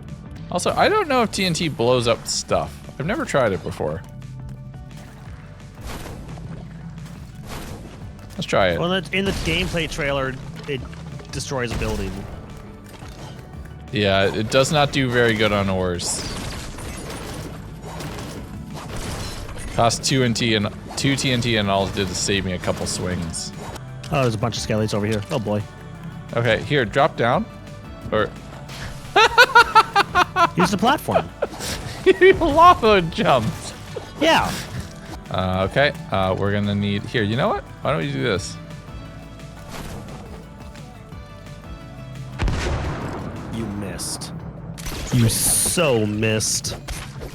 Dynamite, that's more dynamite! Everything goes kaboom. Ow. Including you. And honestly, we just had a lot of fun here. I'm not sure if you can tell. You could probably tell through the commentary, but just running around in the caves, grabbing all of these resources while talking with my buddy is a lot of fun and something that I enjoy and I don't normally get to do when I'm in these 100 days challenges. So having it also be a game that my friend knew nothing about, we were kind of able to just get up to some stuff, and I'm here for that. Oh. Okay. I will chase. Okay, so real quick, we're gonna go to. No, don't chase. Come on. Chasing. No, come with me. Shiny butterfly. But Desert Village. Shiny butterfly. I'm gonna beat you to Shiny Butterfly. Well, you got your peppers back. You have all of these things in your inventory, so just go ahead and pick that up. There's a lot of caves in here that, despite being in the desert and being like, this is the only way you can get copper and bright core and everything else, that one cave that we've been in is the only one that's really yielded any bright core for me. Like, I have not rolled well on the seed for this world for caving. It's been a lot of commuting. Yeah, which is why, like, you see, I set up an entirely separate secondary village. We spent some time at the village banking off resources, just making sure that we were set up, processing, and getting new supplies ready to go. And Sierra had the giggles. Look at the name of the bed. Cuddle team leader. Yeah. I love that. Have you condensed everything down? You have all the valuable stuff with you? You're ready to go? I've been too busy bouncing. Condense your stuff down. If there's stuff that feels like moderately useful, drop it here and then we'll go. And then grab some meat. Oh no. Sierra, look where I'm standing. This feels unsafe. I don't have anything to turn it on with. Dang it. Spicy Oh, pepper. wait, hold on. We can maybe upgrade the village while we're here. How many cut amber do you see? Or do you even see any cut amber? I don't know what I'm doing. I'm just doing what I was told. Yellow rock. You're full up on arrows, and I have a ton of bright core, so. Yeah. Because you need an iron sword to be able to go to the metal, to be able to go to the next space up. Or else you're gonna die. You will not be putting out enough damage. Oh, we're fighting, I guess. Yeah. They have sand shells. Sand shells are useful. Oh, I left one of the base. Oh well. Ow! What? Get got. No, they killed the chicken. They killed the chicken. Make That's them unacceptable. Pay. Make them pay. Here, they're right here. Make them pay. Nice. My kill. Perish. Perish. Here, take this. Your lease on this dimensional plane is expired. I'm sorry. Your lease on this existence has ended. We'd like to contact you about your afterlife extended warranty. Oh, what's that guy? Oh, okay. Your next mission. Get him. I saw this guy in the trailer. Oh, what the? Okay.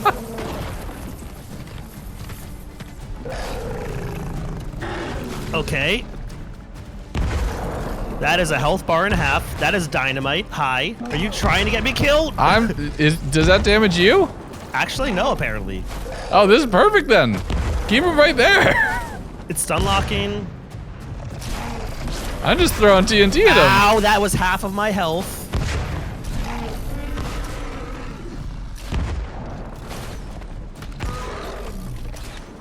Get got, big boy. Hey, I have to get it with a sword.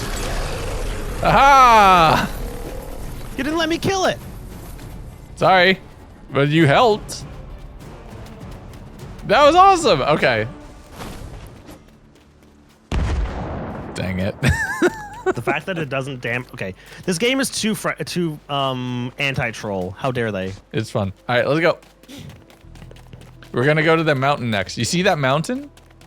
Mm-hmm. You can go there. That's gonna be a journey and a half. It's actually not that bad with the grapple gun. Oh, another brute! Get him! This crossbow's about to break and make me cry. Oh, he's busy. If I don't get to kill this one, I'm gonna be mad. Okay.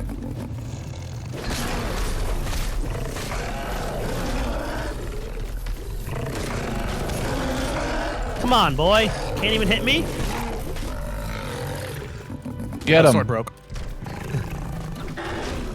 Point blank range combat. Ow! One more. Hey, you did it. Get owned, big boy. All right, nice. Good job. But with our adventure in the desert complete and a ton of bright core amongst both of our pockets, I started smelting up a lot of iron that we could set up a second longsword and get extra tools for Sierra that were in the upper tier instead of at the uncommon tier which he was using over in the desert. Getting that smelted and ready for enchanting took a while. It was actually into the next day by the time I had another sword that was enchanted exactly the same as mine, so that way we'd be able to get all of the drops that we'd want from all of the different fights. We also logged in and out to abuse a bug that was existing with the grapplers right now to reset them back to 30 charges. Look, I don't often do that kind of thing in these games, but copper is expensive right here, and we're pretty short on supplies, so I wanted to make sure that we could get around and do some fun over in the hills. Oh, you look different now. Oh, I do? Yeah, at the moment you look different. You're a different default skin. Always a default skin. Jokes can be made at the moment, but I won't. Okay. Mountain. Insert the Hobbit music.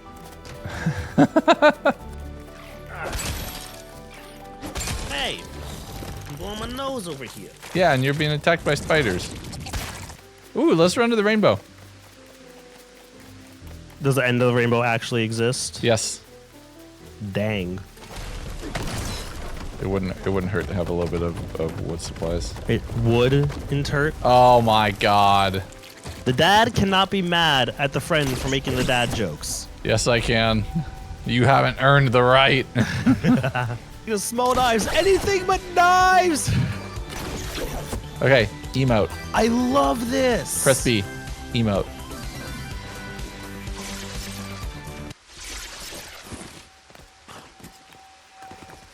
I love this. Yeah, and then they disappear. We love our pride rep. Woo! Speaking of, let me drink that. What was... Oh, the rainbow disappeared. The rainbow disappears after you emote on it. As do, like, most people. So, that's fine.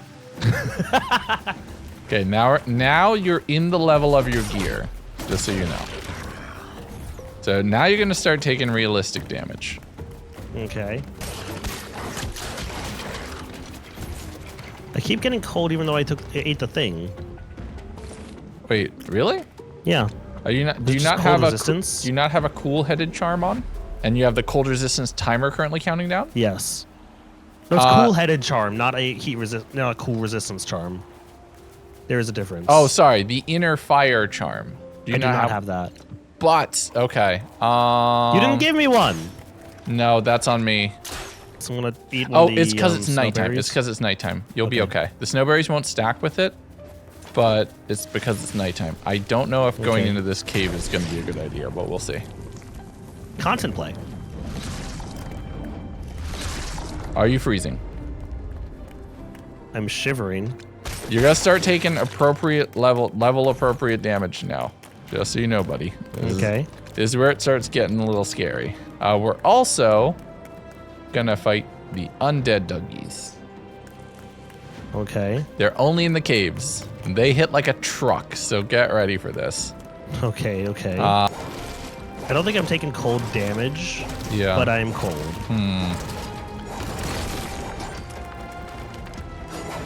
Yeah, Minecraft all over again. I have an inner fire charm, so I think that's just barely keeping me okay. I see the bone doggos.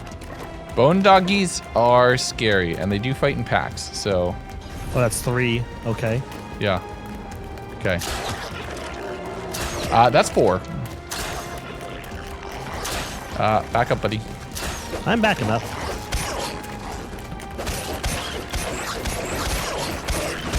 Skellies. Ow! Yeah, I was warning you. They hit I got like a truck. deleted. Are you dead? Yeah! Oh no. Okay. I can't be revived, can I? I just got deleted too. Oh no!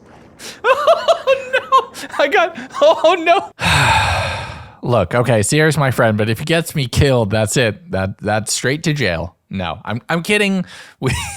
We just had some recovery to do. I just don't get to put survived in the title anymore. Or I still will, and it's clickbait. Ha ha ha ha. Nothing you can do about it. You're an hour and a half into this video. No, I'm kidding. I appreciate you. I appreciate you a lot. Let me go give my friend some grief. Dude! It's been 76 days. And I've been fine. I invite you to this world and you get me killed within like Look, an you're the one who hour. brought me to a place for a fight that I wasn't ready for. And you're like, oh yeah, we're gonna fight these things. It'll be I good. warned you. Yeah. And I went from full to dead in the span of 5 seconds. I said only attack. Okay. Let's. Oh no. All right, let's see if we can make you an inner fire charm. No, it's blast cores, which is annoying. Okay, so yeah, it's just you're gonna be cold in that area because we don't have the blast. We don't have the blast cores to do it. Welp. Oh my god, I cannot believe that just happened. I'm blaming you still. I blame you. I blame you. You brought me there. I'm just taking some cheese and hoping for the best. Let's do this. We can do it. Yeah, so if your hunger is full, the hunger that it would heal gives you extra hearts. So like things heal you better when you are full on hunger. Okay. Yeah. Oh, buddy. Okay. I am now cold. I am now cold too because I don't have my spicy I kept burger my charms. perk. No, I have my charms, but I don't have my spicy Oh. burger perk. The wolves are on me, so you're fine. Well, so don't say that, because now they're going to be on me. I mean, they are actively attempting to eat me. Spicy peppers. Spicy peppers would like let you eat, and yes, potentially. But that doesn't. Let it go. Just run. What did you just say? Yeah, I know. What did you just say? I know. All right. Grab stuff and run. Yeah, this is where it's gonna be tricky because we have to get into the space. Now we're gonna be taking a bit more damage. Yep. So you're gonna kind of have to tank it and out heal it for a second. It's over here. I think. This feels like a dead end. No, left. Okay. Oh yeah, this feels like the cave that we died in. Yeah, there's my backpack, I think. That's mine, I think. Yeah, that's yours. Mine's Open. down here. Open my backpack. Running! All right, Okay. offhand. Burger. Okay. I think we're okay. No longer freezing. Let's not do that again. Don't do what again? Die. I feel like that's self-explanatory. Usually. But somehow it was necessary.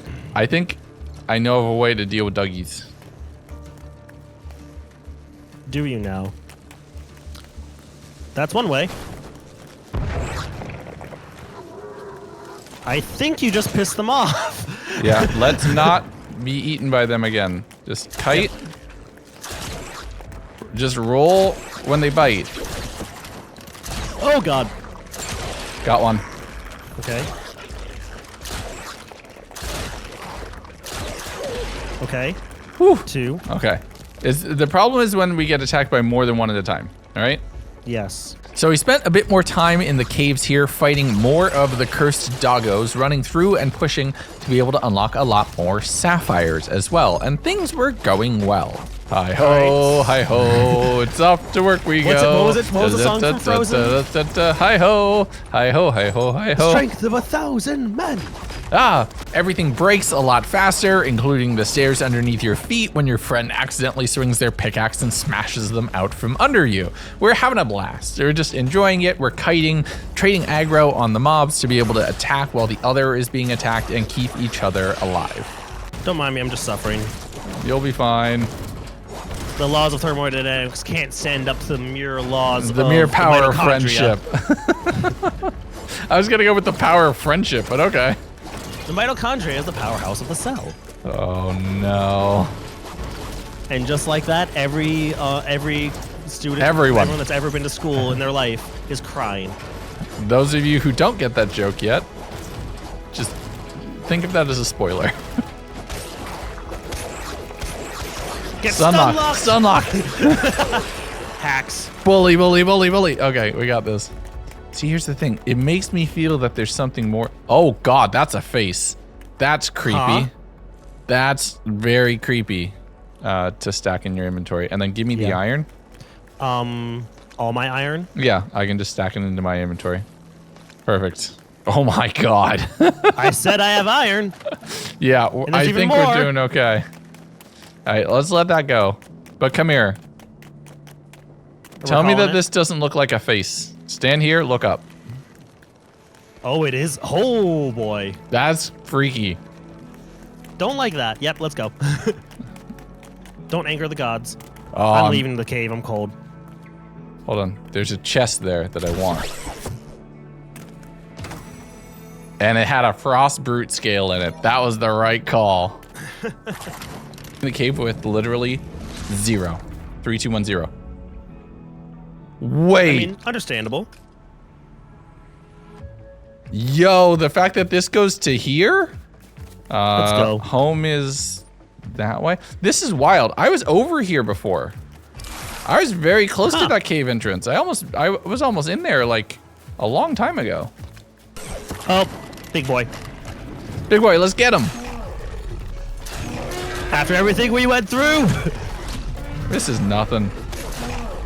This is a tier 1 brute. Get bodied.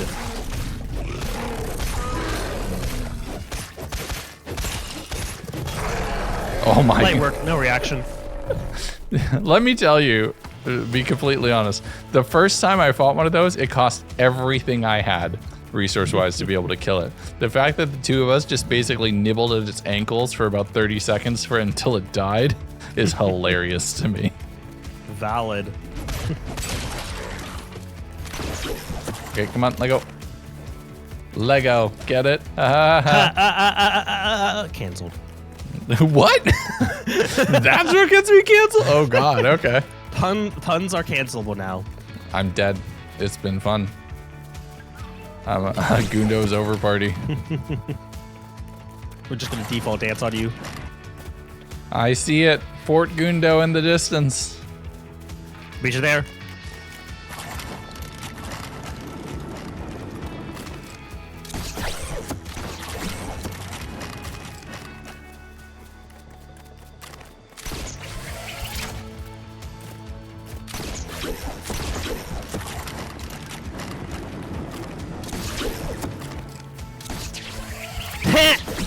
Look up. You had the cooler entrance, I'll give you that. Style points matter, Sierra. I can't I think my work here is done. Hold on. No, you need to drop everything off and put it away. Yeah, no, I think thank you for your assistance. You've greatly helped improve, not morale, but the... I am sorry for resulting in the end of one of your mortal existences. That's fine. Don't worry about it. Like I said, I got better. Your gear and everything, did you put it in the other chests? Or? They're in assorted chests. You'll find my legacy everywhere. Wait, in your did you base just now. like dump it No. Not actually everywhere. You did not. They are localized to 3 chests. Have fun figuring out which ones. No, you did not just do that to me. Yep. All right. So let's see. Where's the button? Bye. No, you did not just do that to me. No, that's not okay. All right, well, let's figure out what to do with all of this. And with one final goodbye and troll from my friend, because of course I would expect nothing less from him, I spent a little bit of time that evening just reorganizing and putting my world back into an acceptable state. We have 20 days left in this adventure, and I'm going to be doing the rest solo. The next morning and the next day IRL, I was still reeling from Sierra's visit and the chaos left in all of my chests, spending time to organize everything and looking at what I could craft with all of the supplies that we had gathered in our previous run. First up was a Charm of Resilience. Gave me the most hearts I've ever acquired yet and some bonus defense whenever I take damage, basically increasing that invulnerability period.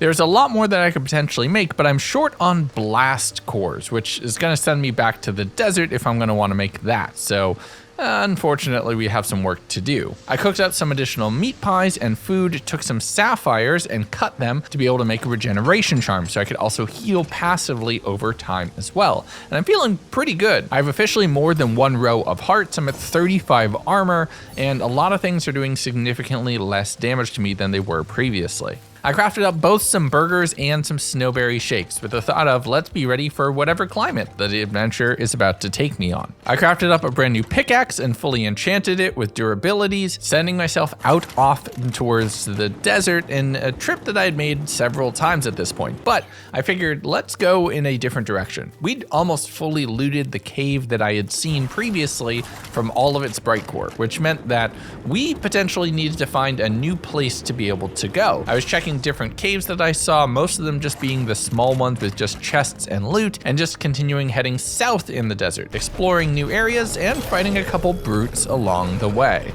I was able to kill 1 of each, so that feels pretty good, taking them out with relative ease and a little less panic on my face. But as we kept heading south, we got to the coast of the ocean, where I just made my way out of the desert and back to where it looped around to grasslands. From here, I actually took a dive in the ocean itself, swimming just barely across and blacking out 1 inch away from the finish line. The game was a little forgiving there. Fighting the wolves that was waiting me at the finish line and looting the chests at the end of the marathon. I don't know why there were people guarding it or something like that. But I just headed south, wanting to explore another part of the map, another region and area, and see if there was something waiting for me down here. I was deep in the grasslands biome at this point, fighting a few of the dancing POIs, a couple mobs that would attack here and there, a few brutes that I spent the time to just fight, and a few POIs that were guarded by a lot of other minifig characters that were a fun combat challenge, but other than that, not what I was looking for. I'm mainly searching for more caves that I could go ahead and get resources that would allow me to continue, specifically ones in the desert variety. And that little corner of a desert turns out to be all I have on this island, or all I can get to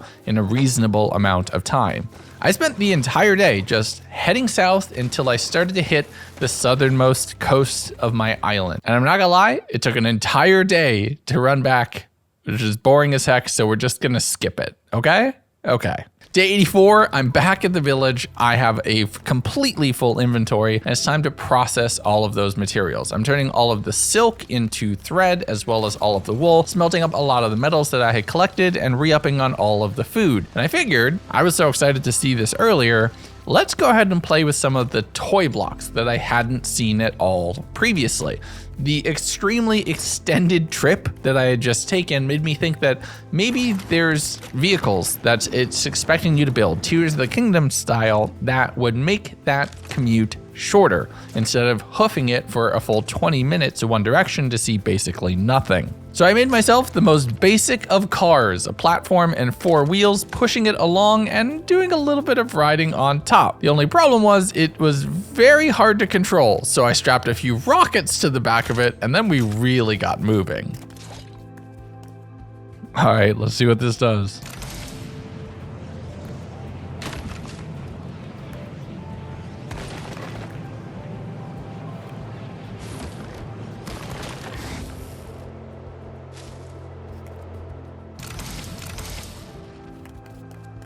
Okay.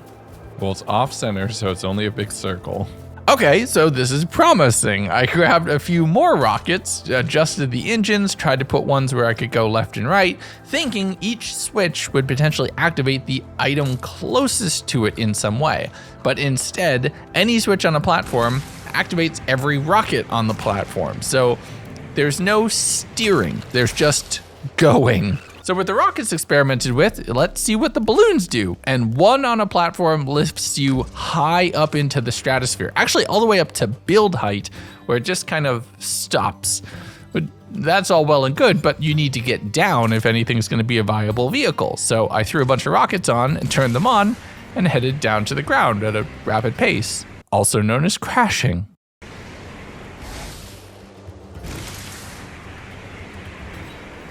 Oh no! Oh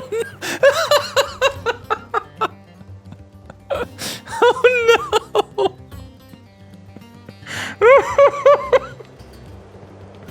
Oh, it's back!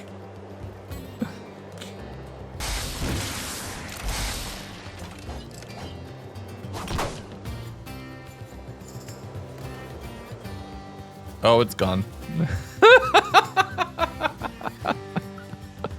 Welp.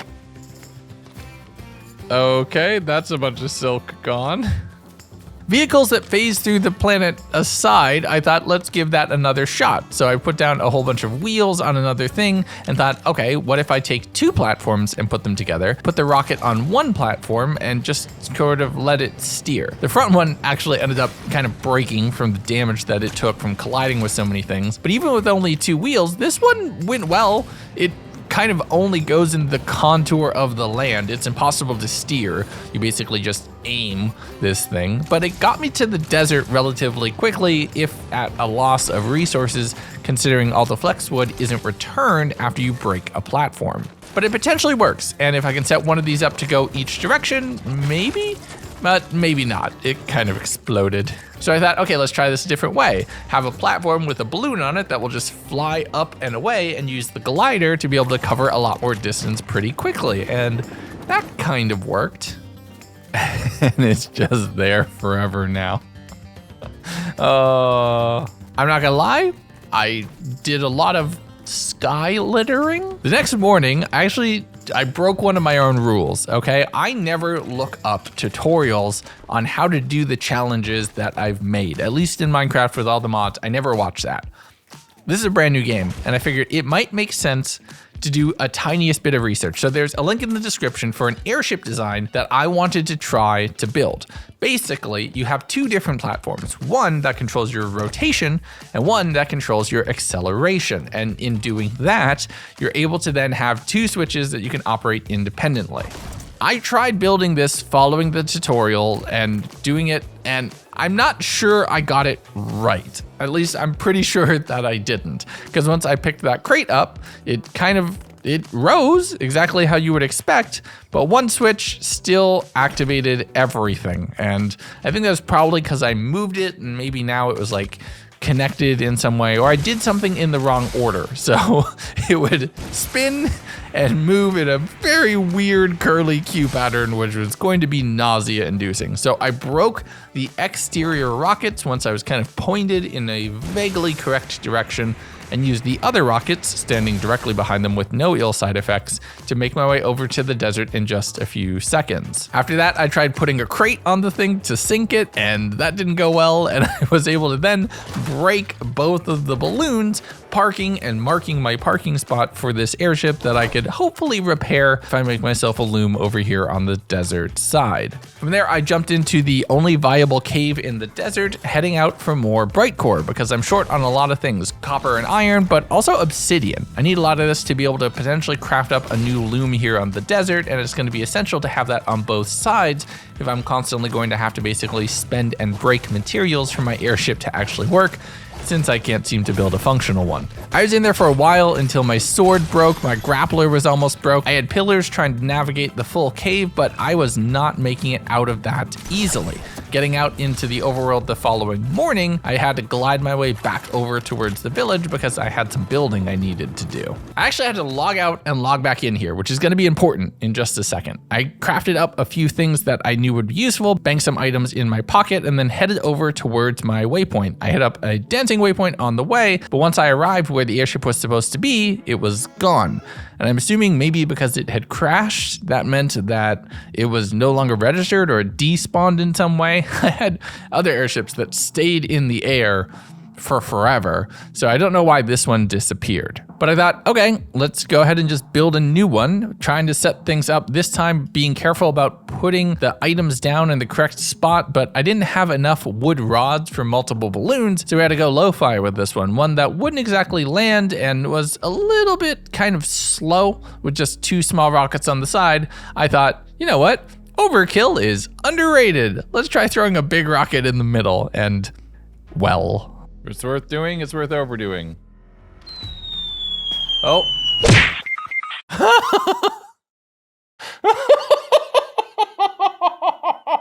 Okay, I deserve that one. That one's on me. I can't even blame Sierra for that. He wasn't online. Or can I blame Sierra? But I grabbed the spare grappler from Sierra's kit, actually, using that to make my way back out to the desert, not caring about the fact that it was cold, relying on just natural regeneration from some food that I scarfed way back at the fort to be able to grab my backpack and have just one too many things to be able to actually bring home. But the following morning, I'd never learned my lesson, so I tried building another airship. I'm going to solve every problem with airships from this point to the end of the video, okay? The only problem was I didn't have the balloon to be able to do it, so I had 3/4 of an airship minus the air part. I worked my way back home the good old-fashioned way, just hoofing it, using all of the iron bars that I had been smelting while going to recover my own body to go ahead and make myself a new longsword, getting that enchanted with 1 durability and 2 luck. I don't need this thing to kill fast, but I need it to be really efficient at getting me drops because I need a ton of blast cores to be able to get some of the last final upgrades that I want. But like I said, I'm going to solve every problem with airships. And despite my best effort of wanting to solve a problem with an airship, I was still short on silk fabric, which meant I couldn't do that. And I had to do this boots on the ground. Well, boots on the ground and a grappler in my pocket, which allowed me to just skyrocket my way up the mountain, which is kind of nice. I saw a brute, a wolf, and 3 Lego minifigs all fighting. That's the start of a joke somewhere. Clean up the entire battle and getting a decent bit of drops. The only problem was I was freezing. I had forgotten that I had the wrong charms on, and I had banked all of the food that I had prepared for my multi-biome journey a little bit earlier. And, well, whoops. I ran back home, grabbed the inner fire charm, and then spent some time just chopping down bushes immediately outside of the fort to get vines that I could use to refine into cord and torches so that I could go ahead and make myself airships. The answer is always airships. But before I could do that, I headed back over towards the mountain in the middle of a lightning storm, no less, grappling up a lot of the cliffs on the side and continuing deep into the area. And then the snow brute attacked.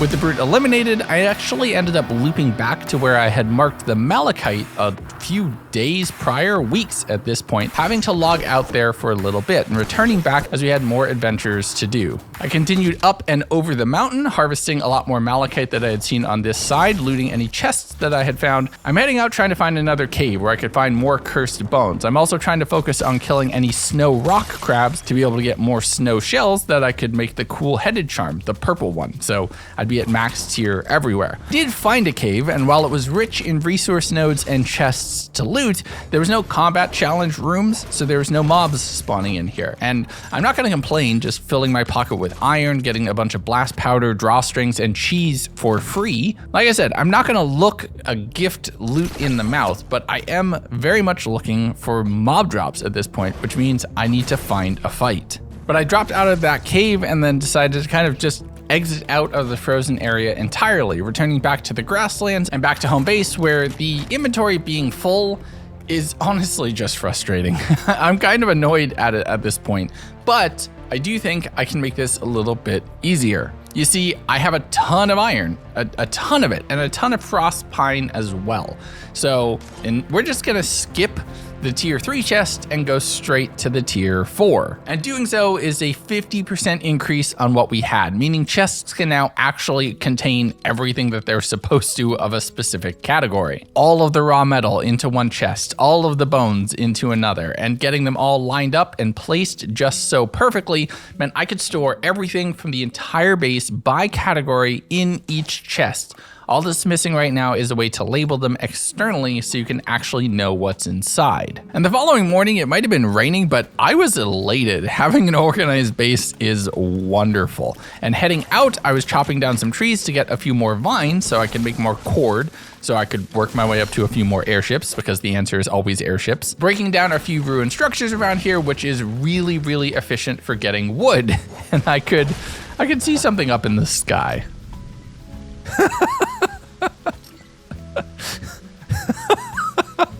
There it is. I can't believe it's still up there.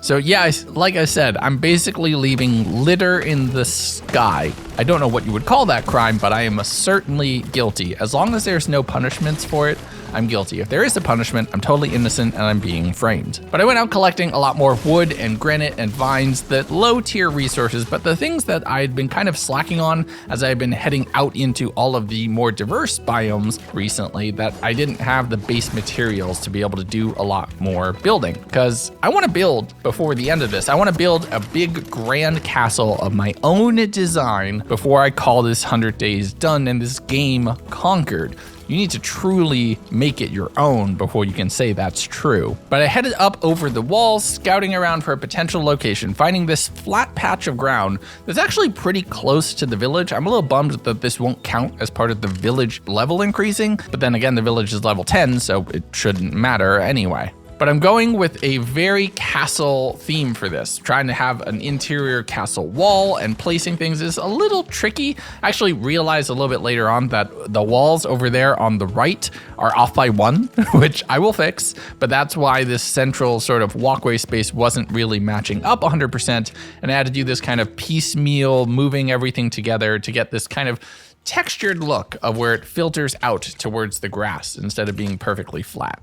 But I'm using the castle walls because if I'm going to make a place for myself, you bet it's going to be a castle, and lining everything up was tricky. It wasn't helped by the fact that one of the walls was off by 1, which I did discover after about 2 or 3 attempts of getting everything to line up and throwing some 1x2s in place just to make it all centered.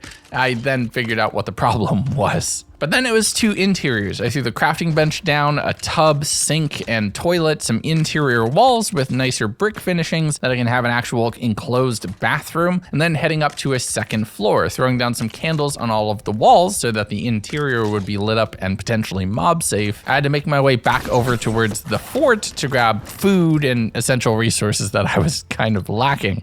I was very much starving IRL and in-game as I just kind of tunnel visioned on this project. But after a quick snack and logging back in, I was back at it, getting all the walls in place and completing a floor for the 2nd floor, setting up railings so Lego Osha wouldn't come after me, and then a proper bedroom with a bed, some different seating, a grand cabinet on one side, and a door to close it off. I then set up some half walls that I could set up a little kind of work nook, desk, study area, and then tried to work on the roof. And oh my God, the roof. The roof is where everything kind of falls apart. You have to, like I said, keep that in mind from the beginning. And I didn't. My building was 3 double walls wide. Roofs don't do that. They only operate in 2 double walls. So I had to actually level off the ceiling with a flat set of planks. It's maybe not as formal as I would want, as regal as I was looking for, but it is an enclosed roof on both sides with a lot of decorations and small pieces everywhere.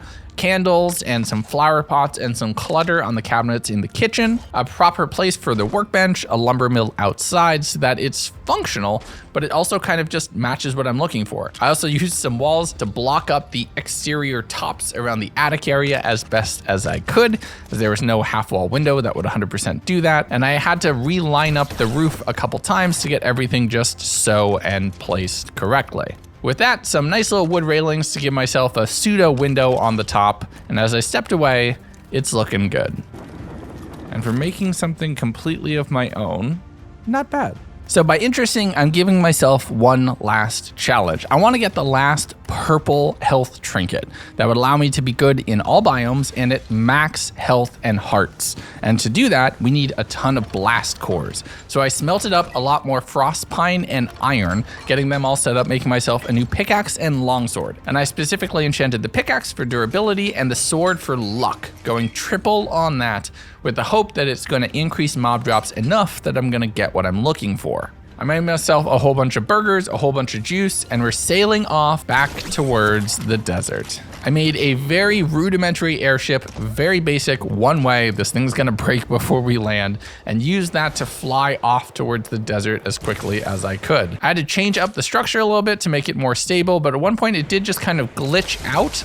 Flying having barely made it very far. It was just slightly off center, so it did a very big circle, just hovering in the sky in between the fort and my base. So I thought, let's try to go recover it. I went and I put another platform down. I put a bunch of small balloons on this one, which wasn't as efficient as far as silk, but would allow me to control my ascent a little bit more safer. And I was able to put a single rocket on this thing, moving just close enough where I was able to grapple onto the big rocket and miss. No!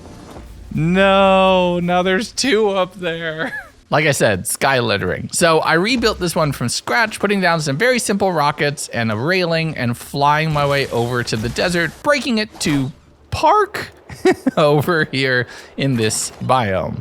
So here's the challenge. 10 blast cores are needed and we have only 3 days to do it in. I have to fight all of the volcanic mobs in here, which would each drop a blast core potentially, or multiple if luck procs, especially if it procs multiple times. I've navigated this cave pretty well. I know everywhere I need to go and I'm just trying to fight from mob spawn location to mob spawn location. But I actually made it all the way through this cave for the first time ever, marking it on the other side because I had never done that before. I was actually on the coast on the very northern side of the village, and I had a few blast cores to my name at this point, but a few mobs that I was fighting, heading to another cave location, and thank goodness this one was also another viable one. I never headed this far north, unfortunately, so I'd never seen it until just now, the very last minute, but I finally had a chance to harvest a whole ton more bright core that I could use to be able to smelt up more iron bars to replace my gear once this inevitably breaks, but I was also lucky enough to fight and kill for 11 blast cores total, which is everything I needed to craft the final charm and complete this challenge I had set for myself. I actually ended up breaking one of my grapplers to get out of here quicker so that I could start heading towards home. I headed over to the desert village first, dropping off a few things, building a spinning wheel and a loom, which would allow me to craft another silk fabric, which would allow me to make one of my very basic airships, which I had unfortunately pointed in the wrong direction and was aimed a little too far directly south, whereas my home was off to the east. So to complete this full circle, I hoofed it on foot, using the jets and my glider to cover distance, getting to the point where I could see the balloon platforms up in the sky and thinking, what if I shoot one down? I can.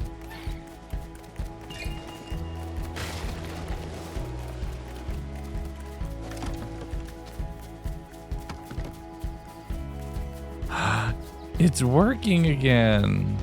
But with one final trick shot behind me, I banked all of the resources that I had and crafted up the purple inner fire charm. And then there we go. With this in my inventory, I'm at max hearts, max armor. I've done almost everything there is to offer in the base version of the game.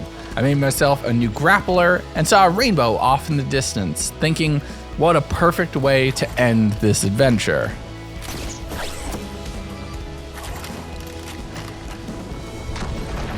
No, I missed it. That would have been such a poetic moment. Are you kidding me? Being robbed of dancing off into the sunset, I made my way back to the village, did a little bit more crafting to have another longsword ready to go if we ever revisit this world. It's fully enchanted, it's all set up. I returned off to my tower to watch the sunrise. And with that, our adventure comes to a close. The moon also just sat over there, so that's weird. The moon sets and then the sun rises from the same place. But this has been an amazing adventure. I love this fort. I love the castle over there. I love our multiple airships that we've abandoned throughout the challenge. It's been a ton of fun. I've loved really do something different with you all. I'll see you later.